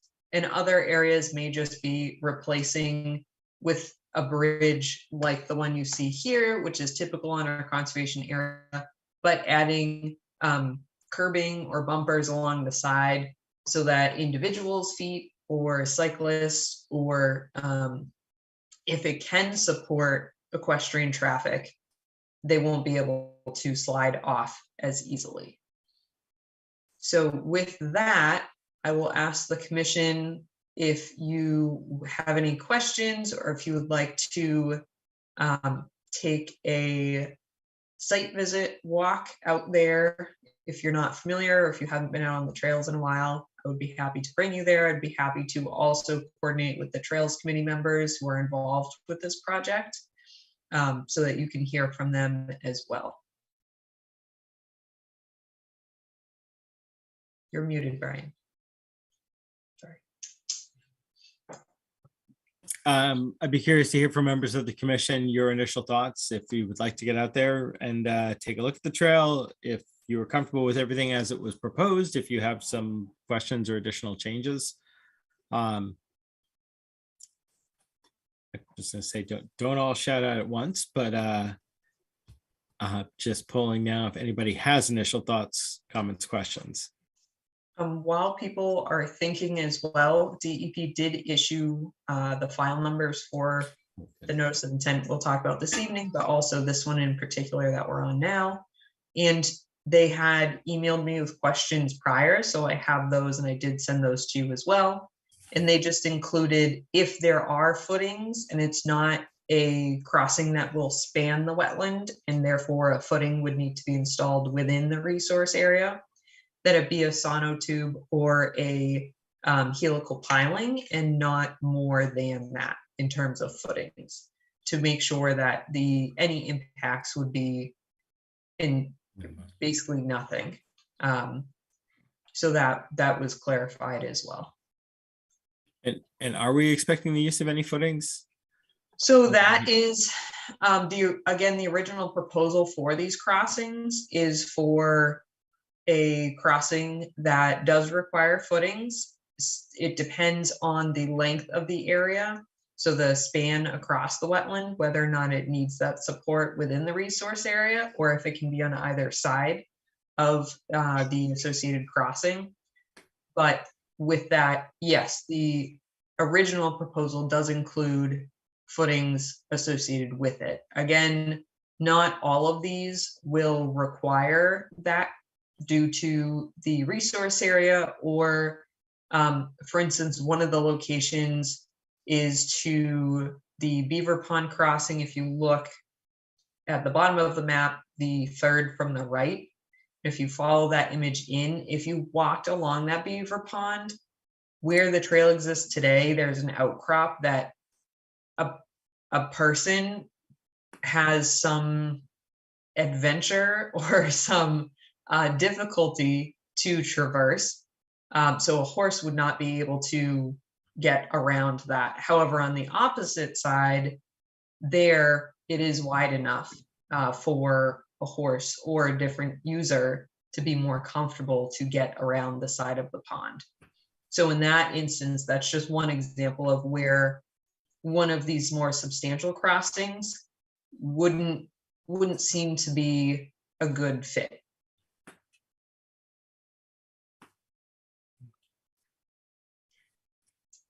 So I know this area quite well, and I don't think I see any issues with any of this. But can you just elaborate a little bit around the size of the crossings and the material you plan to use, and what are these used in other spaces today? So we are replicating what's already been used. Yes. So, and I apologize, I do not have that graphic. I may. Let me stop share for a minute.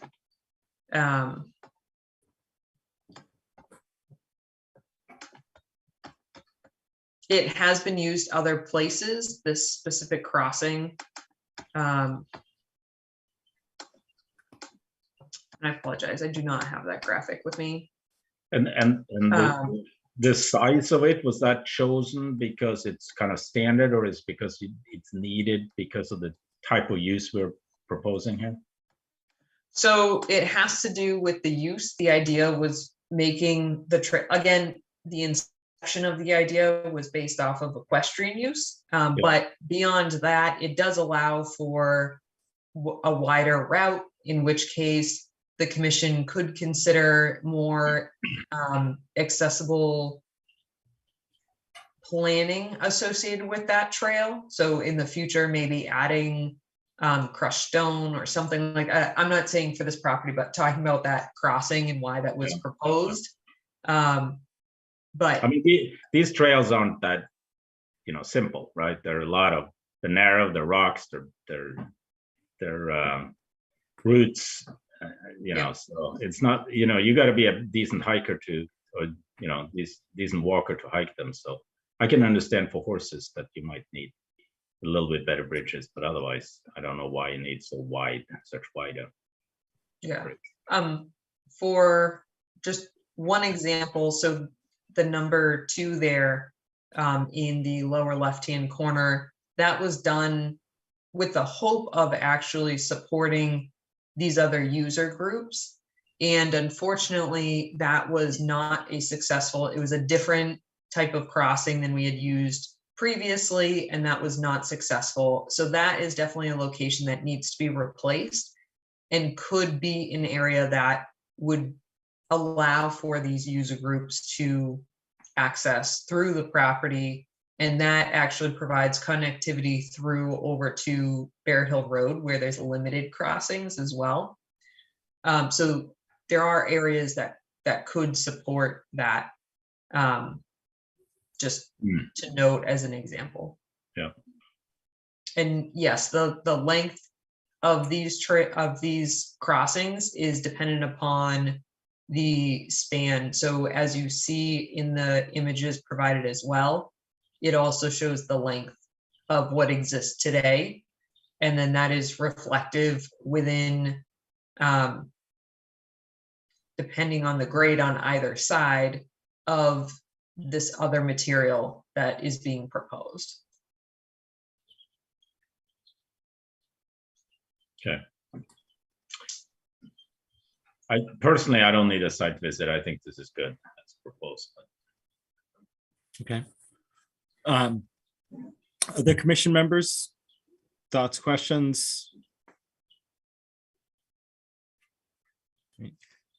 Everybody comfortable with it as proposed, or have any changes, amendments? So, Go ahead. Question or a quick ahead, Rebecca. clarification. So this is as proposed. It just talks about the spans and the width. It does not talk about the materials to be used. So that is something the commission definitely does need to weigh in on. And as I said, we do have 2 other properties to talk through as well with the same ask. Yeah. And again, I apologize, I don't have that visual. I thought I had included it in my information for this evening. But again, the concept of it is to support the equestrian use, which I think is relevant in some areas, and then other user groups, but also for different reasons can't be advertising trails for a specific user group. It's passive recreation, and that's what these conservation properties are utilized for. And what is included under that passive recreation category does include equestrian use and hiking and walking and, you know, running. The commission has not declared that mountain biking or cycling is not within passive recreation, but I know other towns have. But those are just some of the user groups that these trails do support. But we don't specify or say one crossing or one route is safe for a particular user group.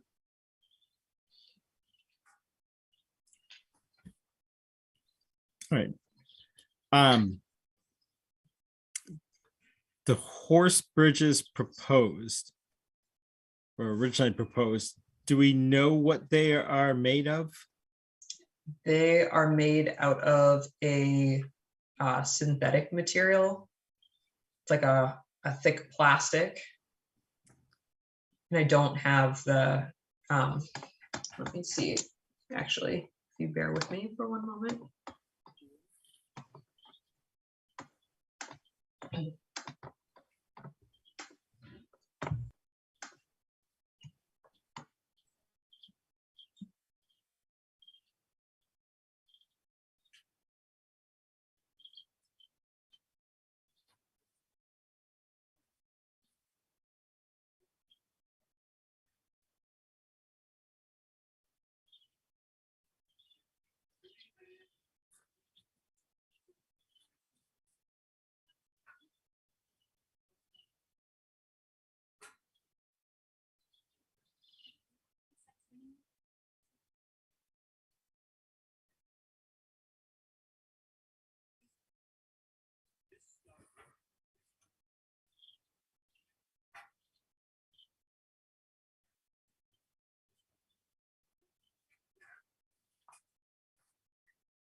Thank you so much for your patience, and thankfully we're still doing this via Zoom, so I can dig into my email. And again, I do apologize for not having this. So this is Cynthia's presentation, or a portion of it that was presented to the commission previously.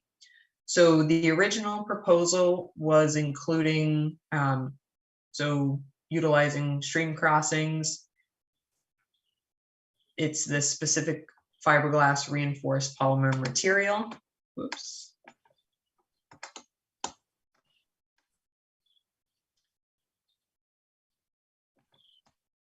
And they were also proposing the use of this triax over wet, mucky, unstable trail areas, but that would constitute fill within a wetland resource area. So it would have to be non-wetland resource areas that were just wet and mucky, which the commission had relayed last time. So we're not considering that as part of this notice of intent. So the Vaughan Hill stream crossings, these are the crossings through Vaughan Hill associated with the image. So this was what was originally proposed, again, using that fiberglass reinforced polymer material. And this does not include footings. Then we have the Vaughan Hills Moan culvert. That's the one that I was talking about, where the commission had tried a different approach to a crossing to accommodate some different user groups more safely, but that has failed. And related to that specific crossing, again, there would be no footings. It would be more of a boardwalk similar to the prior, with that fiberglass reinforced polymer material. Then there's another crossing heading towards Moen, which was image number 3. Excuse me, again, the same thing. And then on the surface here, there is sort of like a, not a pea stone, but a material, gravel material that can be utilized as well.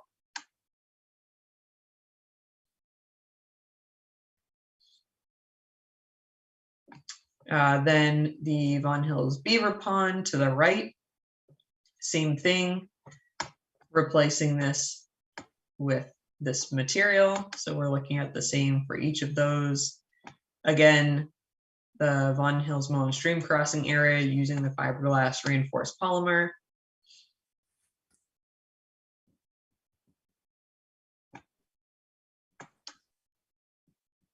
Von Hills stream crossing at Moen, again, number 6. Number 7. So this has railings associated with it due to the drop on either side of this. This was one that they did not believe would require the footings, but it may, depending on the rock and the material that's here, if they need to be stabilizing it to level out this.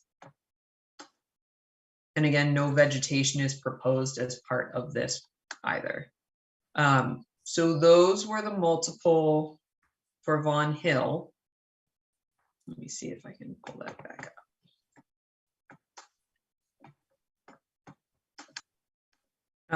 So the ask is, again, this is from Cynthia's presentation.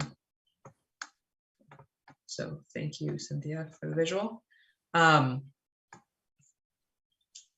For this, we just went through where these are proposed. Essentially, all of these are proposed to be replaced with either their triax, which again, through wetland resource area would not be appropriate because it would be fill in a resource area versus crossing a resource area. But the crossings that are proposed without the triax, those are the fiberglass reinforced polymer material that we just went through. All right. So in theory, we could condition it basically as it's been presented, with the additional conditions that the materials used be either wood or fiberglass reinforced polymer.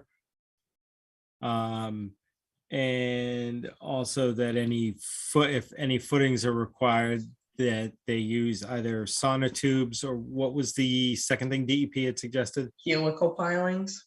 Helical.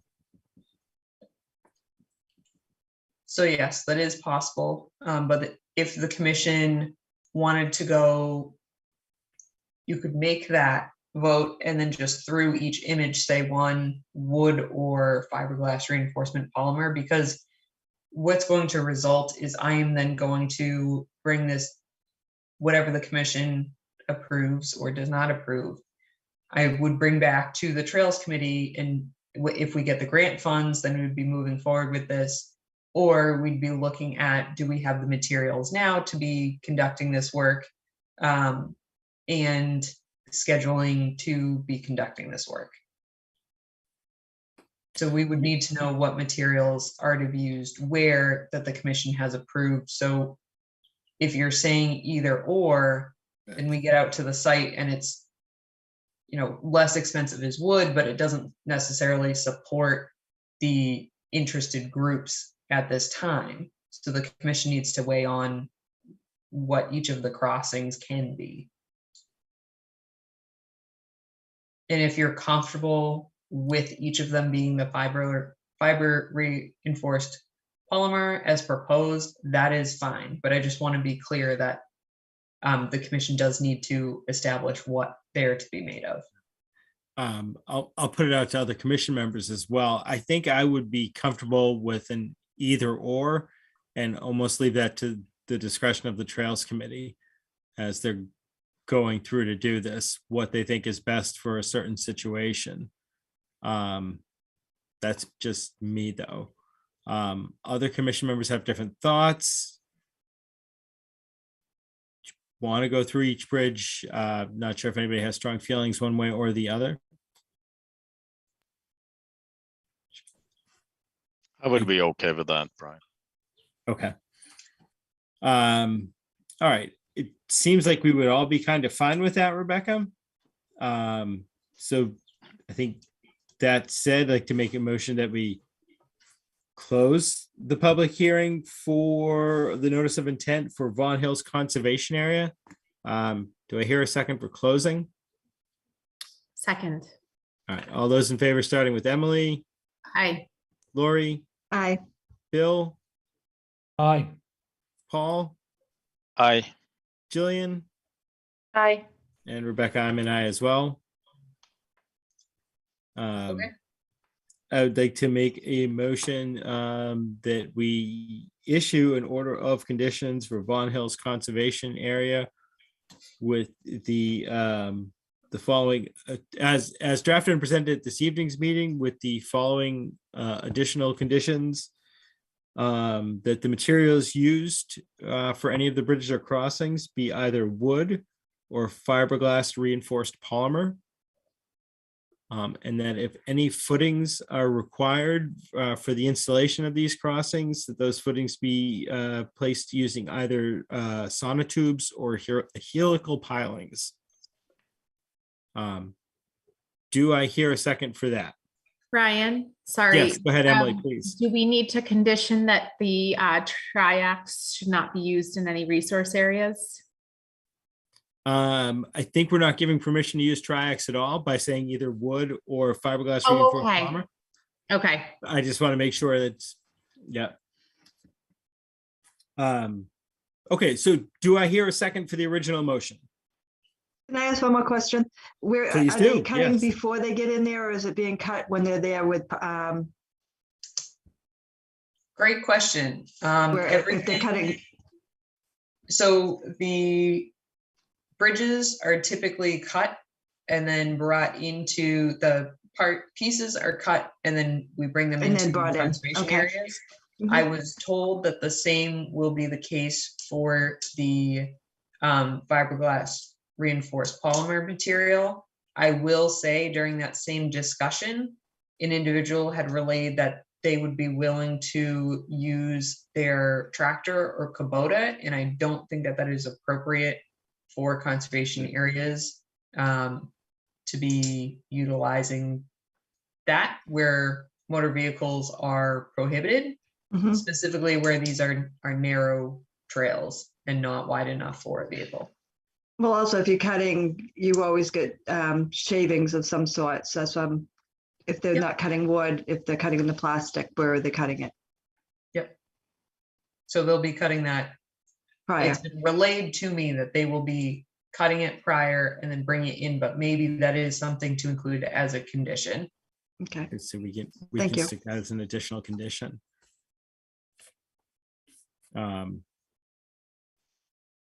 So probably, is it best I start fresh, Rebecca? Quite possibly. I did not hear a second for the original motion, so I'll say it Yeah. died and I can do a new motion. I think you're fine because it wasn't seconded to just Okay. amend it All right. to So with just the- add on the third.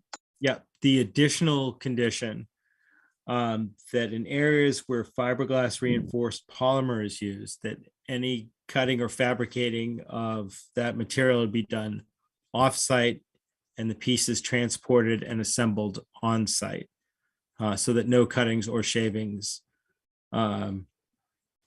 end up in the resource area. Right. Do I hear a second for that? Second. All right, all those in favor, starting with Emily, Aye. Lori, Aye. Bill, Aye. Paul, Aye. Jillian, Aye. and Rebecca, I am an aye as well. Wonderful, thank you. And I'm ready for the next. All right, so the Bolton Conservation Commission will Excuse me? now, Excuse me? go ahead, please, yes. Yeah, my name is Tony Schultz. Are there any public comments on the Vaughan Hill area? I do apologize, I did not take public comments. I would appreciate hearing your comments now, if at all possible. So if you go back to that previous picture. Go back to the I map of Vaughan am, Hill. if you bear okay? with me for one moment. Okay, all right.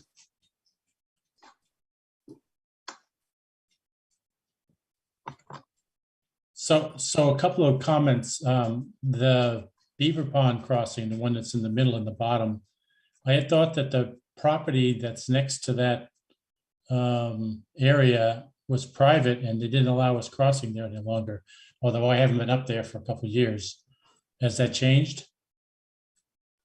So I can address that. It has been my experience that the existing trail is allowed to continue there.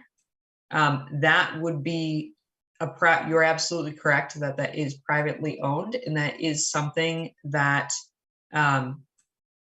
we would be communicating with that property owner in terms of that update. So the commission, that's included in this, but the commission is not in part of the order of conditions, just to be fully transparent. It states that all other permits and authorizations are necessary before work can take place. So that doesn't exempt the commission from talking to the private property owner to be updating something on a trail that they've allowed to be present there. And the crossing actually currently bisects both of the properties. So it's a crossing basically from town land into private. But we would be communicating with that property owner prior to that crossing being replaced. And then at that time, if they want to restrict public access, they are allowed to voice that if that is their request.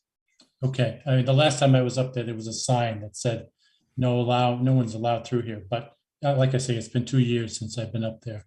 You're correct in saying you cannot go up the hill. This is directly adjacent to the pond. Right, okay. The other question I have is about the bridge number 7.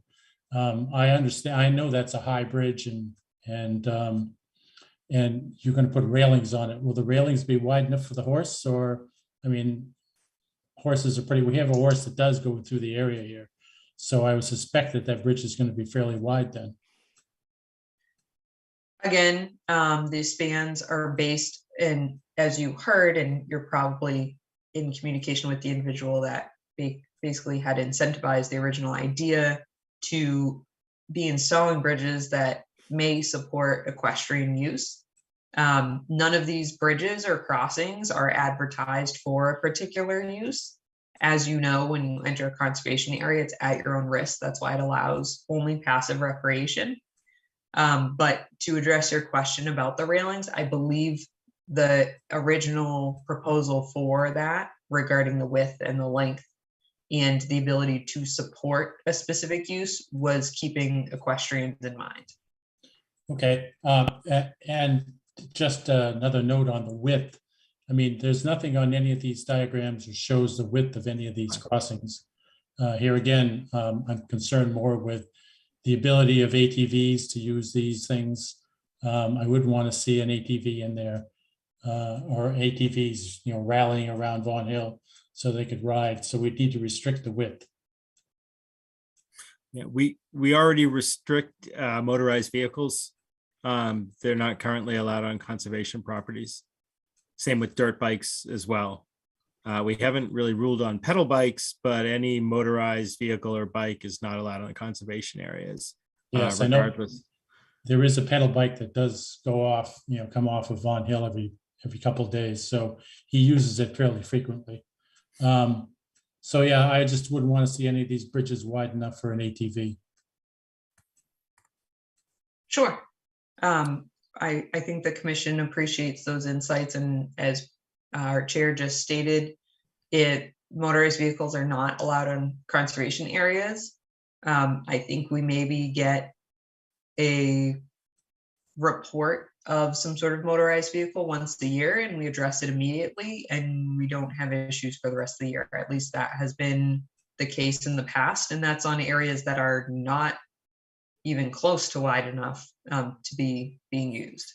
And normally it's a misunderstanding and kids playing around, and we communicate that, and if enforcement is necessary, we follow up with that as well.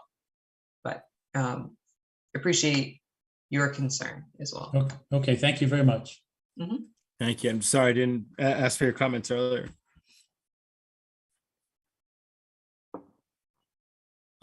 Which reminds me, I should ask, are there any members of the public here tonight that wish to comment on Vaughan Hills? Any additional members of the public? Seeing none. And again, my apologies for missing that original one. So that said, the Bolton Conservation Commission will now open a public hearing to consider a notice of intent under Mass General Law, Chapter 131, Section 40, and the Bolton Bylaw, Chapter 233, for the Annie Moore Conservation Area, the replacement of footbridges. Rebecca. Yes. I was gonna say, I don't know if you want to give us a quick update, or if you have a nice scroll down to where the bridges are located, but we are basically addressing the same things here that we were on the last property. Yes. So this is the location of the existing boardwalk or bridge. This was installed by the Girl Scouts many years ago. As you can see in the image, it has warped. This is one that we have repaired in the past.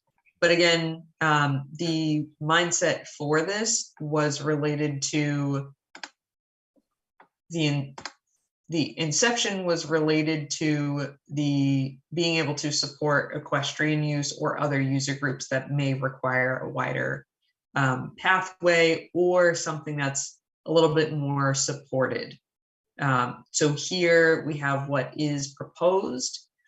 It is a boardwalk-like material that will be going across this area. Commission members have any questions regarding Annie Moore or this project? Comments, issues, problems? Okay. Not hearing any. Are there any members of the public here tonight to comment on to comment on the Annie Moore bridge project or replacement of footbridges project? And again, I'm not seeing any. All right. That said, I'd like to make a motion that we close the public hearing for Annie Moore Conservation Area. Do I hear a second for closing? Second. All those in favor, starting with Emily, Aye. Lori, We did receive a butters letter for this piece of property. I don't have an issue with what's going on, but I just want to make that stated. Thank you, Lori. yeah, thank you. Bill, okay with closing? Aye. Paul, Aye. Jillian, Aye. and Rebecca, I'm an aye as well. Okay. Um, So the same ask is here. Yep. If the commission wants to specify material, or if you wish to utilize the same conditions that you had just created in addition to the order of condition as drafted, that is acceptable as well if the rest of the commission is amenable to it. I was gonna say, Rebecca, do you have or are able to put up the abutters letter?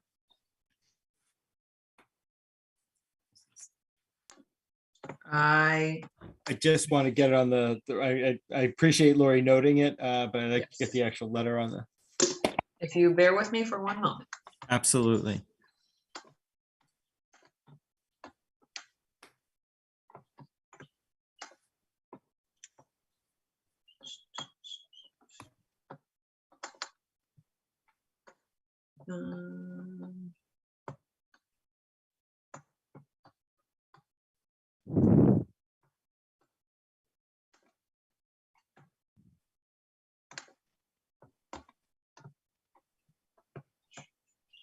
I actually do not have that on my desktop. Essentially, it was the same as the legal notice that was in the paper. Okay. And it went out to every property and residence within 100 feet of the conservation parcel. Okay. Not even the project area, so. Good to know. Yeah. All right. That said, I'd like to make a motion that we issue an order of conditions for the Annie Moore Conservation Area as drafted and submitted at this evening's meeting with the following additional conditions. that the materials used for the crossings be either wood or fiberglass reinforced polymer. And that if there are any footings required for the crossings, those footings make use of either sonotubes or helical pilings. Got it. And also that any non-wood material being used on site, the cutting or fabricating of that material be done off-site so that no shavings or cuttings of the fiberglass reinforced polymer end up in the wetlands or in the resource area. Brian, this detail is showing a steel frame. Is that limiting? I mean, this is what they're proposing right here. Yep. So the material that you stated, I don't know, is that the same? Is that limiting in any way? Or confusing? I guess, can we just approve what's proposed? Which is the steel frame with the pea gravel?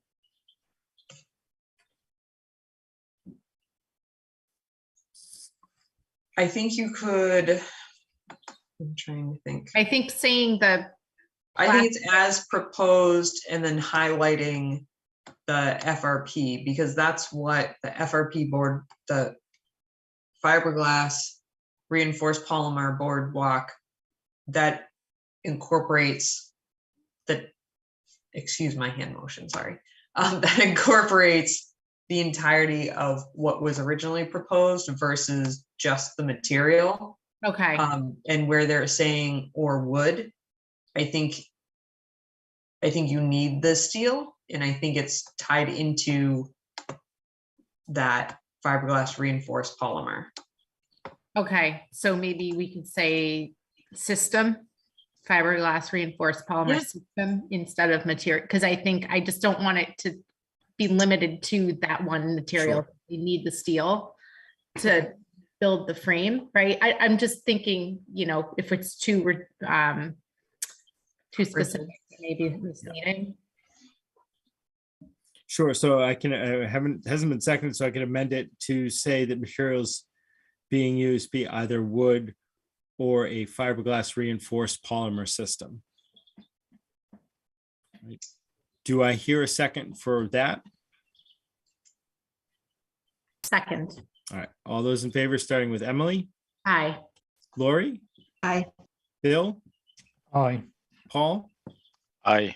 and Jillian, Aye. and I am an I myself, Rebecca. Okay, thank you. Great. So, and then good to move on to the next one when you're ready, Brian. All right, so the Bolton Conservation Commission will now open a public hearing to consider a notice of intent under Mass General Law, Chapter 131, Section 40, and the Bolton Bylaw, Chapter 233, for the Annie Moore Conservation, for the Vinger Venable Conservation Area, the replacement of footbridges.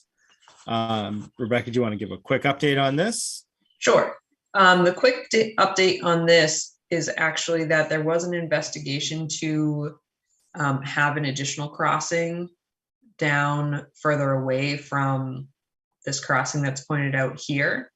That was perceived to be a more narrow area to cross, and that may be the case, but that would also cause the route to be placed within private property, which we were trying to avoid to keep it all on conservation land. So this is what it looks like today. It is a boardwalk area.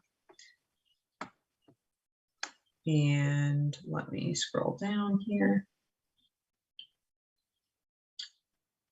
And so this is what would be proposed.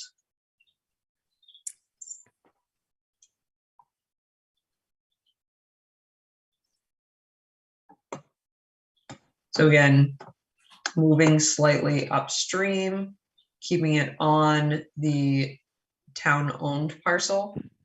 Yep. If it's on private land, if the commission wanted to, I guess, support moving it onto private land, you can state that, but that's not part of the current proposal, but that was something that was investigated. So if the commission did want to weigh in on that too, then the individuals who were interested in this could reach out to the private property owner, knowing that the commission was in favor of that or supportive of that, but also considering what the commission has this evening, that is the proposal to change the current crossing to widen it. I do want to mention one item that came up as we were investigating that crossing is there's an existing trail that actually comes from the Rocky Dundee Road through the conservation area to the break in the stone wall here.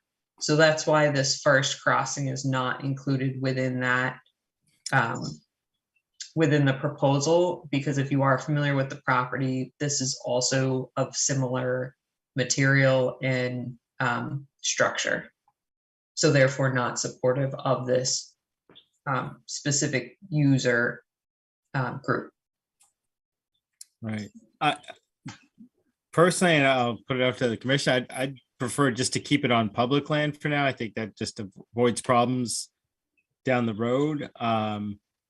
And I would see this is one of the reasons why we give wood as an option. I would think you could go with the wood option here. Again, it might not support all user groups, but it might just be a better use for this actual conservation area, or especially that specific crossing.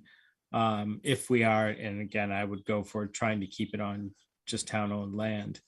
But I'm curious if other commission members have different thoughts, feelings. I agree.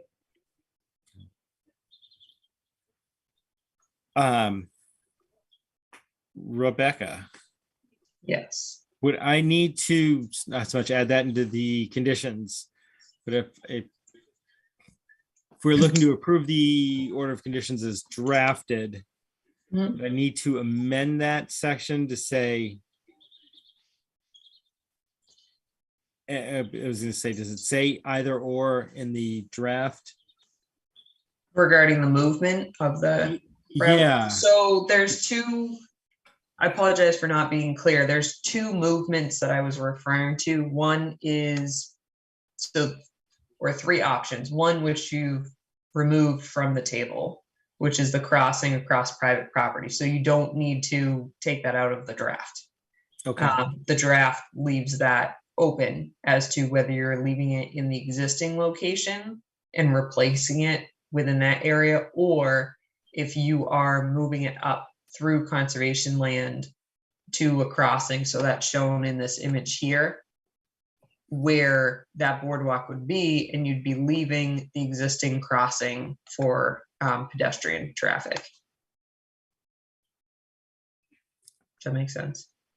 I for some reason, I think I got confused. Does that make sense to others? Do you want me to restate it? Possibly, but I'm not sure. I'm wondering if I'd miss it again. So in the current order of conditions, does it say either or, does it say replace in situ, basically? It says replace or repair the footbridge. Yep. But doesn't say anything about moving it to a new location? Not as currently drafted. So yes, Okay. you would have to amend it if you would like it to be moved. If we this way, don't want to which move was- it, if we want to keep it basically where it is, there's no amendment necessary to the order as it stands, right? Correct. Okay. But you do need to specify if you want it to be replaced in kind in this instance, or if you want to be replacing it with the FRP boardwalk. All right. And the preferred, for the record, for the FRP boardwalk by the individuals who created this presentation would be to slightly move it about, sorry for scrolling so much, It's all right. 100 feet. Yep. and then leaving the existing as well. So you'd either be adding I the see. addition Yeah. of the FRP about 100 feet, or just keeping what's there and replacing what's there as it needs repair. And that's kind of what I would lean to, for me personally. And again, we'll go to the full commission, but I would kind of leave the trail where it is and replace what's there. And not have a second crossing, that we're maintaining 2 crossings over it. Or moving to private land. But other commission members have thoughts, feelings?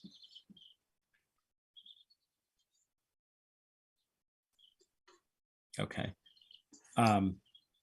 Any members of the public here tonight to comment on this? Or that would like to comment on the Vinger Venable?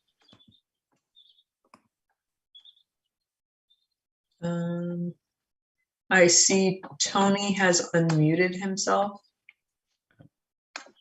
Tony, did you have a question or comment? I'm sorry, I didn't have the mic on. If you're only replacing one bridge and the other bridge is still going to be the planks, I don't see any reason to replace that bridge. Well, it would be repairing the planks. Or even repairing it. I mean, if the other bridge is not being repaired, what's the purpose of spending the money for this? So maybe I wasn't clear. So maybe I'm misunderstanding your question, but let me go back to the trail map here. So, yeah. So there is a trail that Right. we are working on mapping right now that connects to Rocky Dundee and actually is below this crossing here on Randall Road. So it still brings you to this second crossing area. So does that number 2 not require replacement?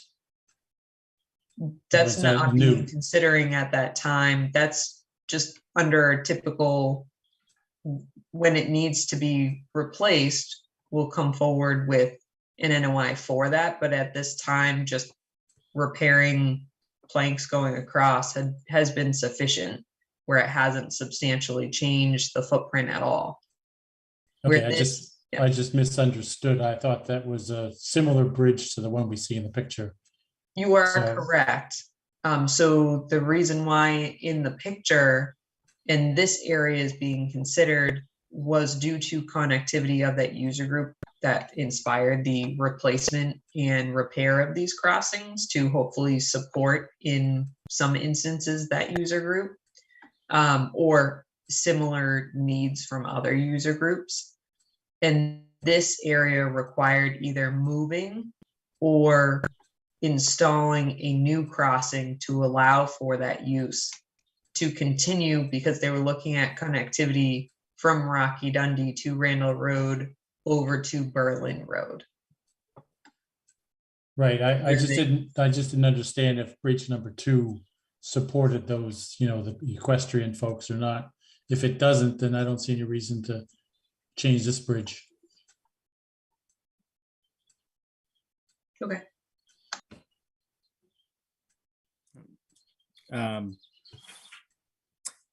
Any other members of the public with comments, questions?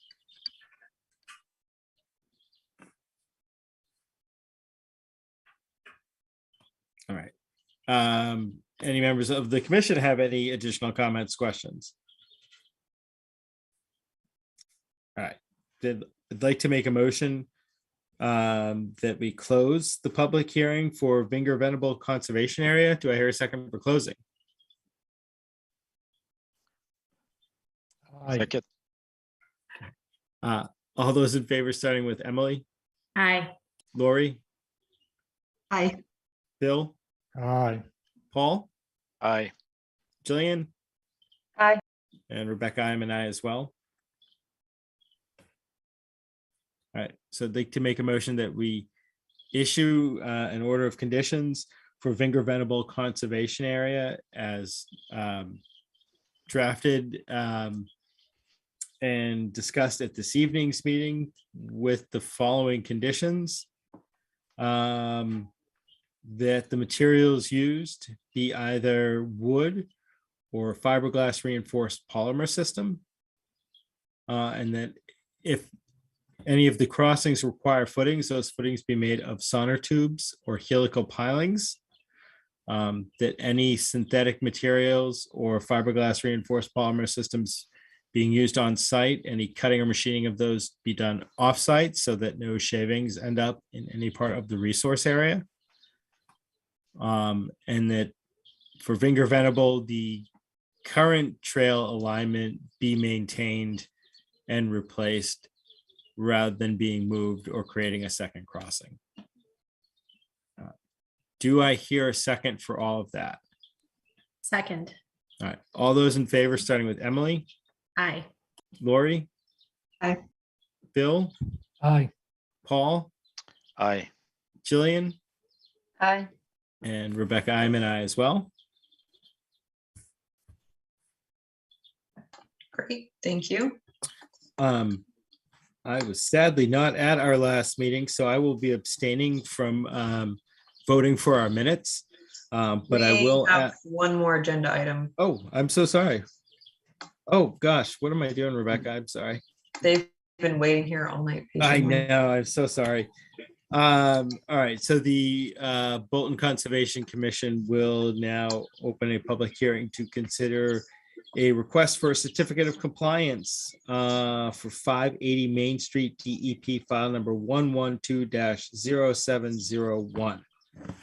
Just one point of clarification. I know Please. it's a late night already, but Sorry. you don't need to open a public hearing. Just But realized that. I appreciate the enthusiasm. Thank you. Would you like me to give an update on this? I would love that if at Okay. all possible. Great. I do know that Jeff O'Neill is present as well, or he was. Oh no, he is here. Hi, Jeff. So I spoke to Scott Smyers. I actually spoke to the engineer on site today when we were on site for a different site visit, along with reviewing the work that was done. This was the operation and maintenance for the stormwater basins that were created as functioning, or at least one of them was created as a functioning wetland, as you just heard earlier in the meeting. And basically the maintenance in this notice of intent, order of conditions, had allowed for the property owner to access the concrete weirs that are present, clear them of debris, and also to breach some beaver dams on the property, in addition to removing some invasive species and then reseed those areas with a wildlife and conservation seed mix. Additionally, associated with that, there was stormwater coming directly off of the parking area into the stormwater wetland area that was constructed as part of Bolton Office Park. And as part of the enforcement order that really drove all of this to occur, they had placed some riprap in areas that were approved by the commission, and then between those areas of riprap, the areas have been seeding with that conservation mix as well. The correspondence I had with the property owner, with the property owner's representatives, were relative to some misalignment of the plans, which what actually occurred in the field. And for those commission members who noticed, the gentleman who had pulled me to the side, that was actually their engineer who was reviewing with me that, in fact, the plans that were submitted, there was a typo associated with the scale, which then reflected directly the disagreement of the plans to what was done in the field. And in fact, it was actually done in compliance. The plans that had been submitted were just written at the wrong scale. So they will, if they haven't already, have made that revision. And as you stated, we observed it in the field, and then their engineer was also out to confirm and look at the square footage. And in fact, they have done that, to my understanding. That is correct. And you could not have said that any better. Great. So with that, the commission, the ask this evening of the commission is to allow for the certificate of compliance to be issued. The commission has the ability to consider an invalid order of conditions, a complete certification, a partial certification. So those, or they can basically table the discussion as well. I know the preference from the applicant is to have this issued, and as part of the notice of intent and the order of conditions that was issued, there are conditions in perpetuity that will continue with the property moving forward to ensure that their maintenance and operations of the property are in compliance with both the Wetlands Protection Act and the local wetland bylaw. Within that, it also incorporates every 3 years, they have to do an ANRAD if their maintenance plan is changing or if there is any new proposals. And I appreciate you mentioned the ongoing conditions that will stick with it, Rebecca.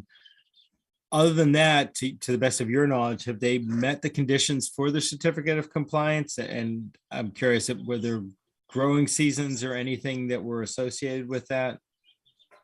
Yep, so there was a growing season that we are in right now. So the commission is also able to issue a partial as well. Yep. So other than not being at the end of the growing season, did you feel that all the conditions with had been met? Yes, and I had printed out the report from Oxbow Associate Scott Smyers, just to be sure that I had it on hand after the site visit today to review again, and everything is in compliance. And as stated here, and you can see on site, the area was seeded, and then the area having mats placed over it to ensure that it wasn't washed away, and also that it does have the opportunity to establish itself. And that whole growing area, though, is also covered under the ongoing conditions? I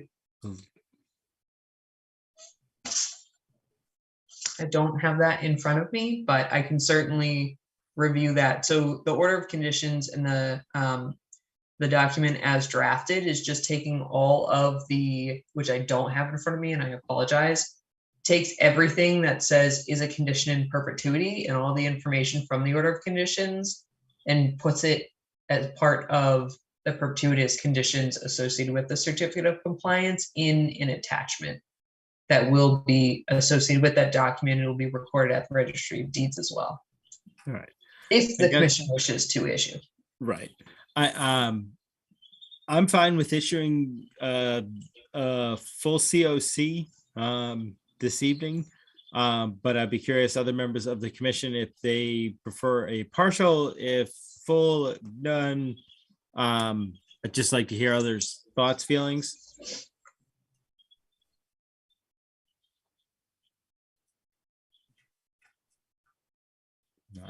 Not hearing any. I'm assuming everybody would be fine with issuing the COC.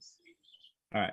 In that case, I'd like to make a motion that we issue a certificate of compliance for 580 Main Street, DEP file number 112-0701. Do I hear a second for that?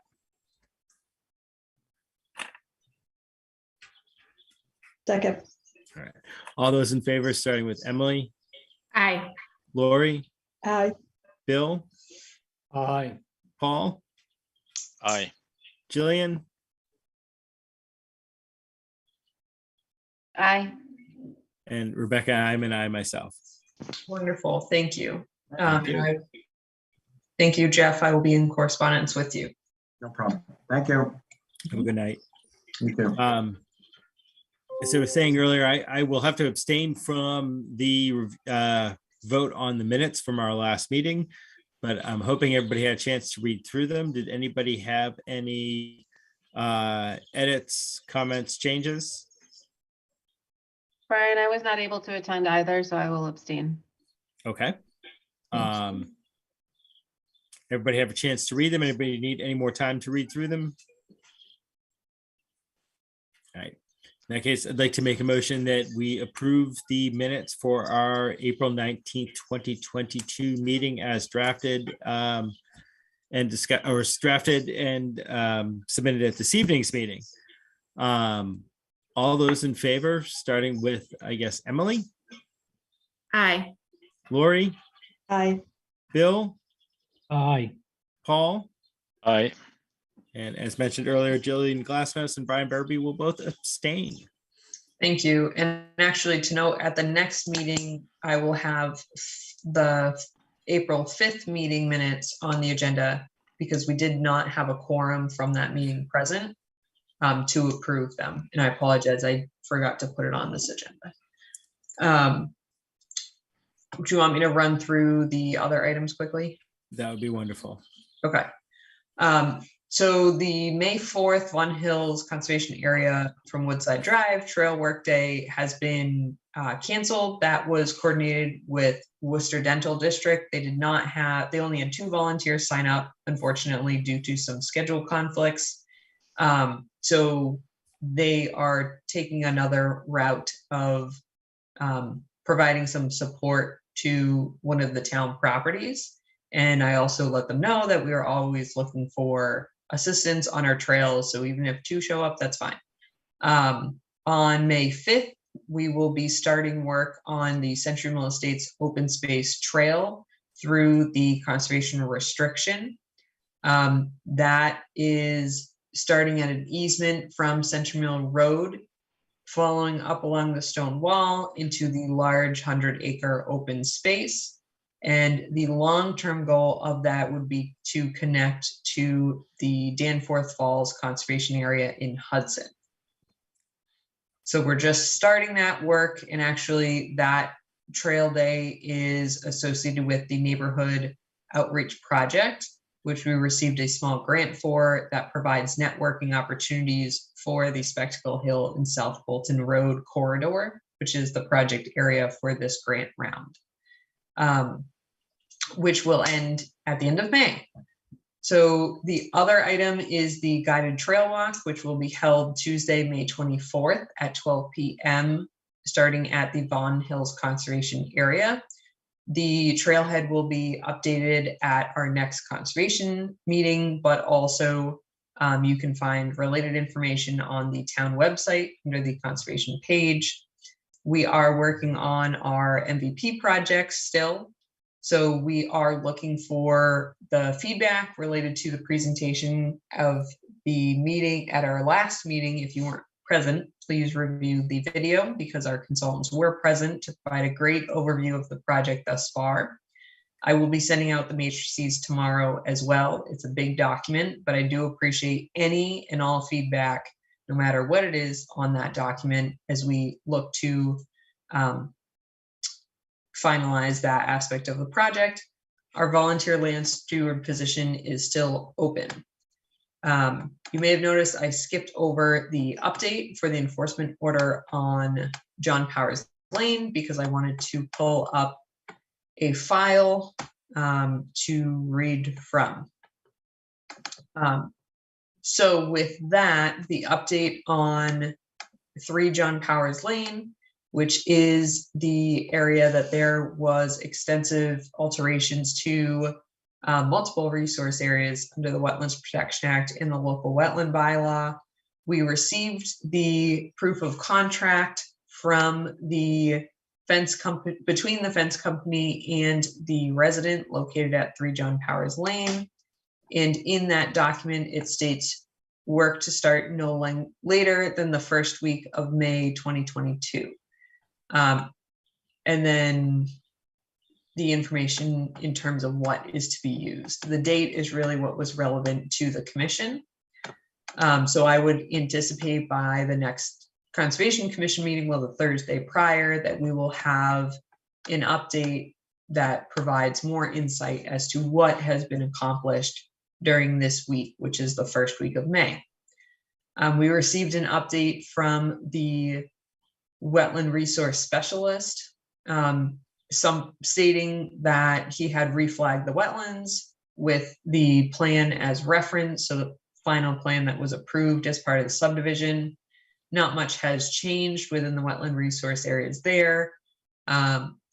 Excuse me. They also then pulled the 100-foot buffer zone adjacent upland resource area line off of those flags and established the outer limits of those resource areas with wooden stakes and red flagging. The buffer zone, they clarified, falls below the jungle gym on site or play structure and across the bottom of the septic as shown on the plan that was previously approved with the subdivision. They took photos of the subject parcel as well as contiguous wooded area, which is devoid of understory due to deer browse. I've been out there as well. I'm not surprised by that finding. He inventoried the non-native species, with bittersweet being the most overbearing. And they also walked the wooded area again, looking for evidence of wood cutting of woody understory, and found few individuals cut, but some were cut. And then they put a note in as to who cut. That's falls under the property owner's responsibility. If they contract other work, that's a civil matter between them. They also noted that the property owner is prepared to remove the stone dust chips trail that they had on the property with his permission, per the discussion of the Conservation Commission with her. And then the property owner was going to the Garden in the Woods in Framingham to review native plants available to provide some of that restoration work. They noted they were on site again on Friday, the 29th. So that is the update for 3 John Powers Lane. Again, because the work should be starting this week and is stated that way in the contract, I would anticipate that there would be a substantial update by Thursday prior to our meeting, which is on the 17th. But if the commission had any dates that they wanted to establish, or just reestablish that this work regarding the fence shall be done. So that would be the 12th. So Thursday, the 12th would be the Thursday prior to our meeting on the 17th, to ensure that the applicants are moving forward and have a really good expectation as far as where things are going to be, when things are expected to be completed. And that's based off of their contracts they provided. I think that would be mindful of the commission, or the commission can see what they submit on the 13th for consideration at the 17th meeting. It seems like they're moving forward, but I'd still kind of like to wait to see what gets submitted. We can put a time frame in. I'm not sure how the commission members feel. I'm fine with waiting until an update for our next one. Again, it seems like it is moving forward. It seems like they do have people under contract. So I would assume that it will continue to move forward. And then if when we get the update at that point, if we need to put in more hard deadlines, I'd be more open to it then. That's just my initial thoughts. Others have strong thoughts, feelings one way or the other. All right. I'm not hearing any, Rebecca. I think we would be happy not putting a hard deadline in now, but waiting to hear the update prior to our next meeting, or for our next meeting. Would you just like to maybe make a poll of that regarding submitting an update on progress by the 13th, just so that I can reach back out to them and sort of just make sure that they're continuing to move along versus waiting for the commission? Sure. So again, just to poll the commission, that the sorry, I can't remember. Is it 3 John Powers Lane? Yeah. So the residents of 3 John Powers Lane. So I'd like to poll the commission that we find the residents of 3 John Powers Lane should provide an update to Rebecca Longval about their timeline no later than May 13th, 2022. All those are in favor with putting in that timeline for the applicants, please say aye, starting with Emily, Aye. Lori, Aye. Bill, Aye. Paul, Aye. Jillian, Aye. and Rebecca, I'm an aye for that as well. Thank you.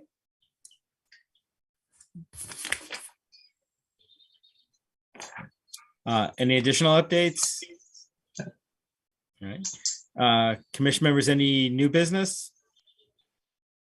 Any funny stories from vacation? No. All right. Seeing none, I'd like to make a motion that we officially adjourn the Tuesday, May 3rd, 2022 meeting of the Bolton Conservation Commission. Do I hear a second for adjourning? I second. All right. All those in favor, starting with Emily, Aye. Lori, Aye. Bill, Aye. Paul, Aye. Jillian, Aye. and Rebecca, I am an aye as well. Thank you all. Everybody have a lovely night. Thank you, Rebecca. Good night. Thank you. Thank you. Aye. Recording stopped.